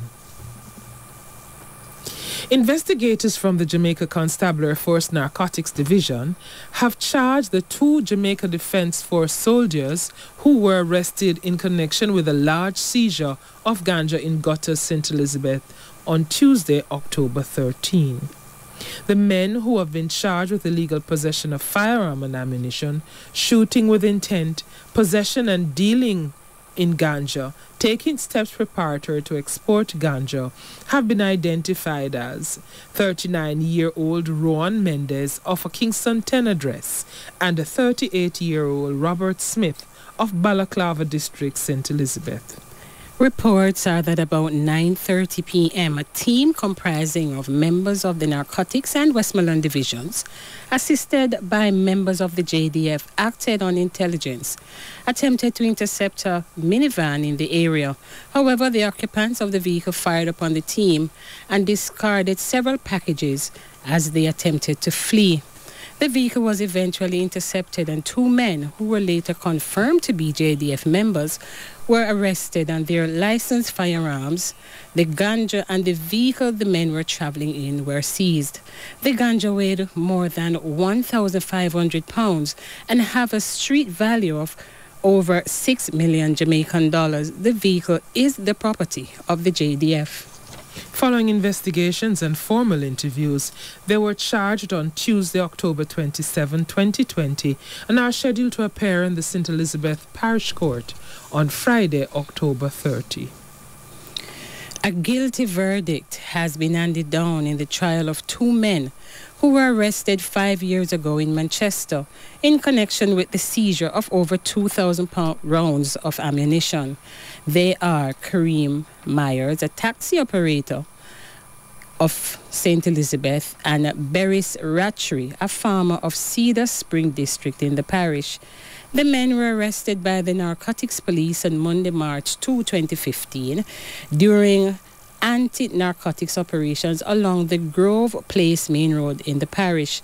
The police team reportedly signaled the driver of a Mitsubishi Lancer motor car to stop. The driver complied, and during a search of the vehicle, they found 2,050 assorted rounds of ammunition. The men were taken into custody and the ammunition seized.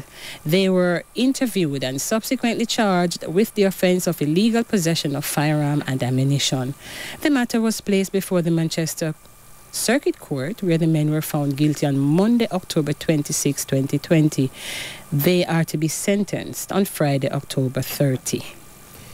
Meanwhile, a man wanted for multiple murders and shooting in the parishes of St. Catherine and Sinan was one of two men fatally shot in a confrontation with the police in St. Catherine on Monday, October 26. The men have been identified as Ashado McFarlane, O.C. Boise, and Jamil Omar Smith, O.C. Blackman.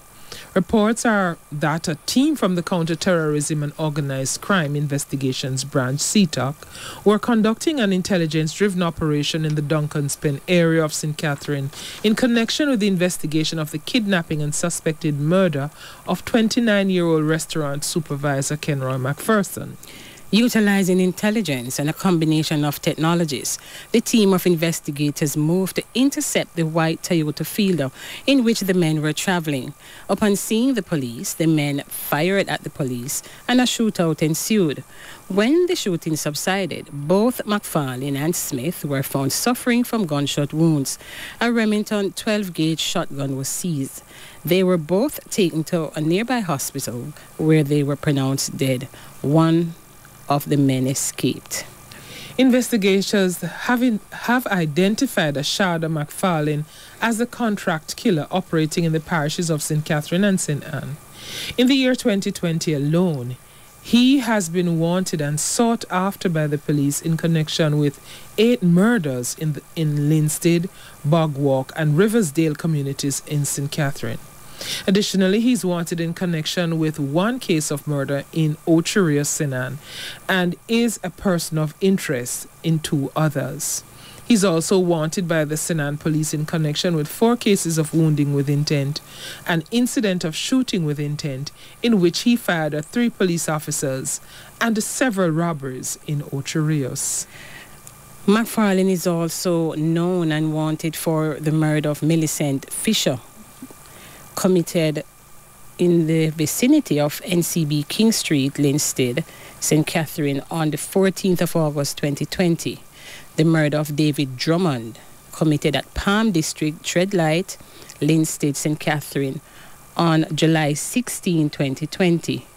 The murder of Clifton Green, committed at Watercourse District, Riversdale, St. Catherine on September 19, 2020.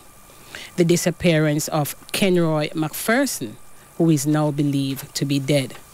And also the murder of Steve Brown, committed along the roadway at Orangefield District, vicinity the football field in Linstead, St. Catherine on September 21, 2020. McFarlane was also wanted for the murder of Ronaldo Williams, committed at Orangefield District, Linstead, St. Catherine on the 21st day of August 2020.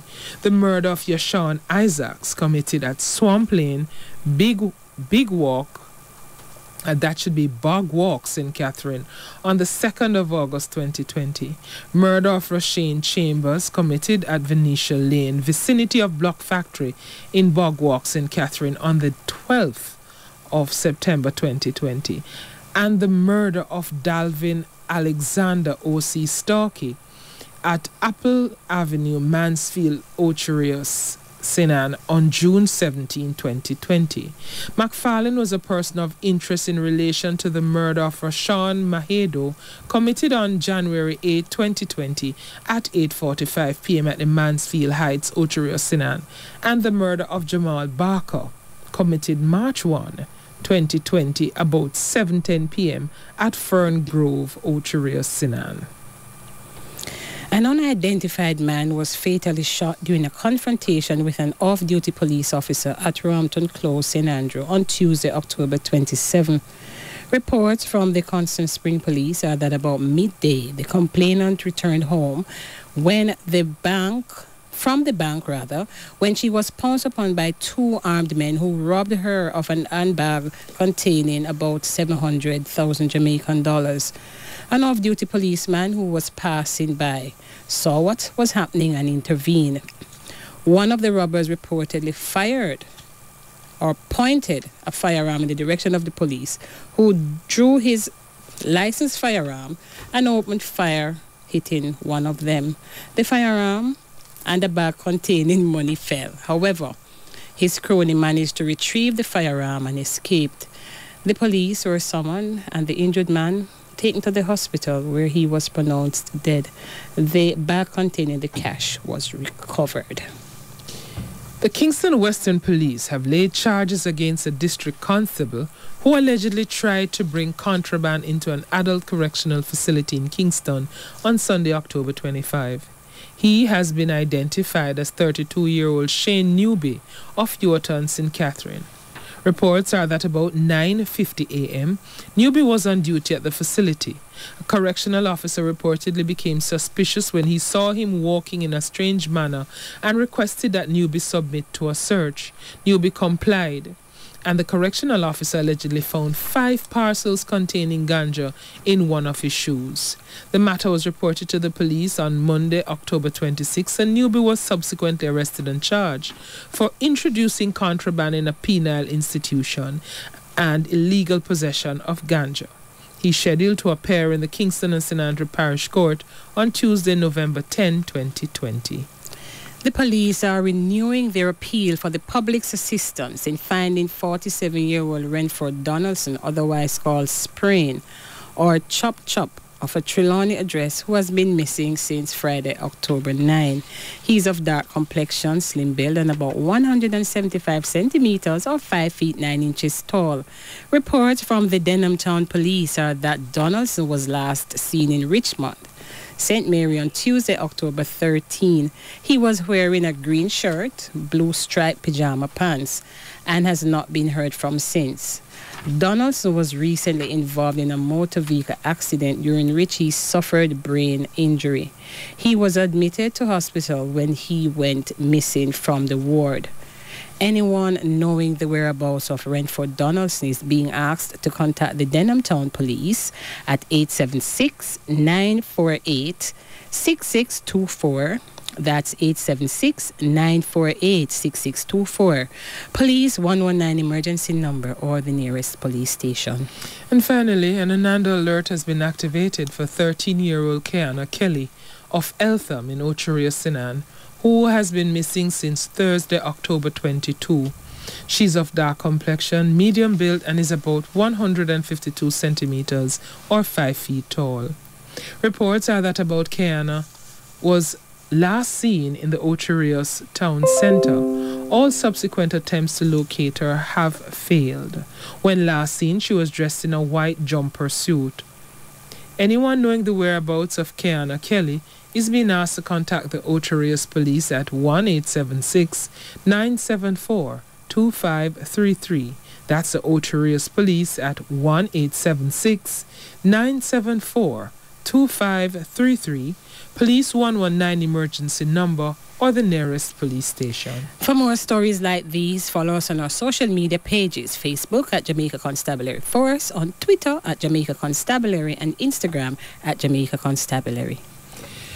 We are going to take a quick station break. If you're just joining us, this is a program JCF Now.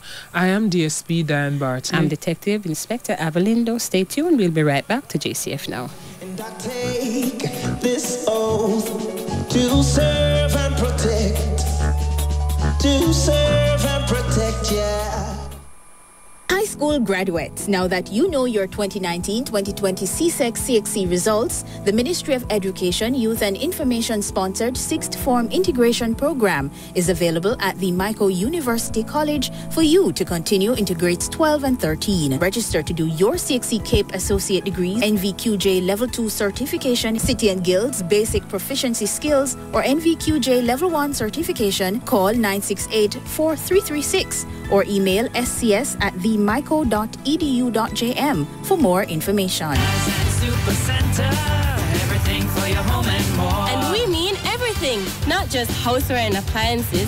At Zan Supercenter, we have furniture too. Furniture for your living room, dining room, bedroom, kitchen, and more.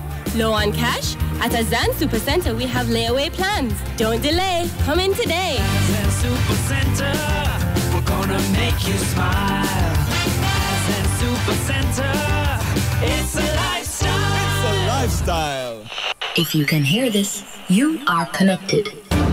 For 20 years, the Spectrum Management Authority has been shaping the landscape of wireless technology in Jamaica, ensuring the provision of clean and clear radio frequencies across the island. From home security to securing our borders, we are everywhere, regulating the digital landscape. The Spectrum Management Authority, shaping your future with wireless. The CCRP is here to help you translate your goals into everyday life. The first step is to show up for a special date this and every Sunday at 3 p.m. next to your radio, phone, or computer for CCRP Update on Radio Jamaica 94. In a brief, engaging, informative conversation, CCRP will update current and prospective members on its menu of benefits, bundled with great advice on wellness, financial planning, and hobbies. Join us every Sunday at 3 p.m. during Palav for these nuggets of opportunity and strength from the CCRP. Life to the fullest. CCRP Update, brought to you by JNGI Silver Shield, your best deal for auto and property insurance.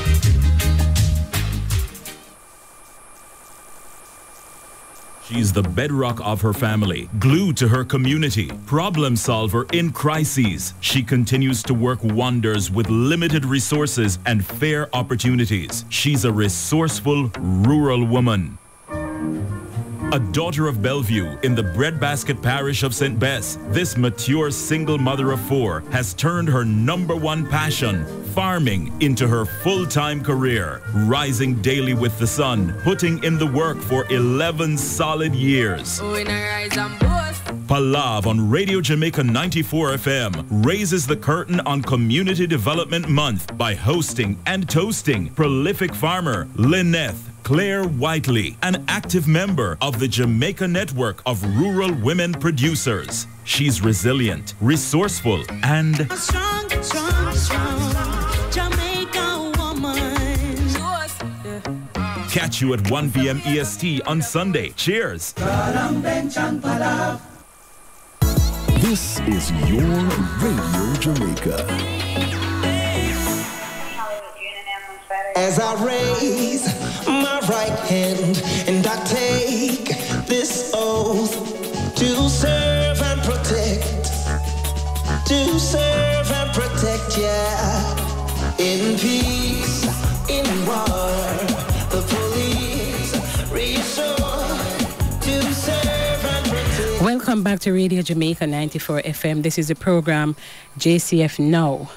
And tonight we continue looking at technology in this changing world that we're in. We just want to extend commendation to Miss Tanika McCoy.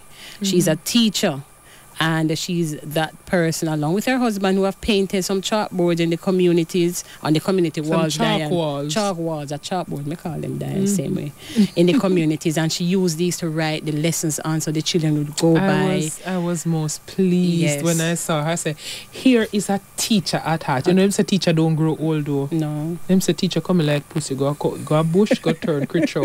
Teachers don't grow old. Diane, the people don't know what is creature. It come from country. But No, teachers, and when I saw her, I say, she reminded me I'm a grade 1 teacher, and the commitment, it's not imagined commitment that, that is real commitment. So she does that, and her husband helps too. Well, he was the one who they said that did the painting on the wall, and then she kudos. I went down there today in the Diane, and I actually saw children writing off. Yes, I went down there. It's so admirable. Yes, very so admirable. So commendable. It's heartwarming, and it makes me feel proud to be Jamaican. Yes. It's true. And then now, who stole who for umbrella? Then I stole my umbrella over once. Diane, listen, man, you see in this rain here, the people are not considerate because people out there have asthma and some other respiratory illness, and people. I went to the supermarket and I put on my umbrella. Diane, it's not a laughing matter. And when I was through shopping and came up to the entrance to get my umbrella, it was missing. So I asked for the camera to look right over Harborview. There's a supermarket in Harborview that they stole my umbrella. Come on, people. There are people Bring who back go other umbrella. Diane. No, but I'm saying, in this weather, you have people who are asthmatic. And you see something, the rain was pouring in a Diane, and somebody really take up an umbrella. Who them know them never come in there with an umbrella? Yeah, then people don't take up supermarket things and it's not them buy it. Yeah. It's asset relocation.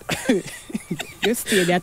You see, I take it back. Listen, yeah, because them frogs say what is joke to you is dead to me. It's true. But tonight, yes, Dad. Before you talk about tonight's program, before we get into tonight's program, I understand that there's a caller who wanted to know if I ever entered any JCDC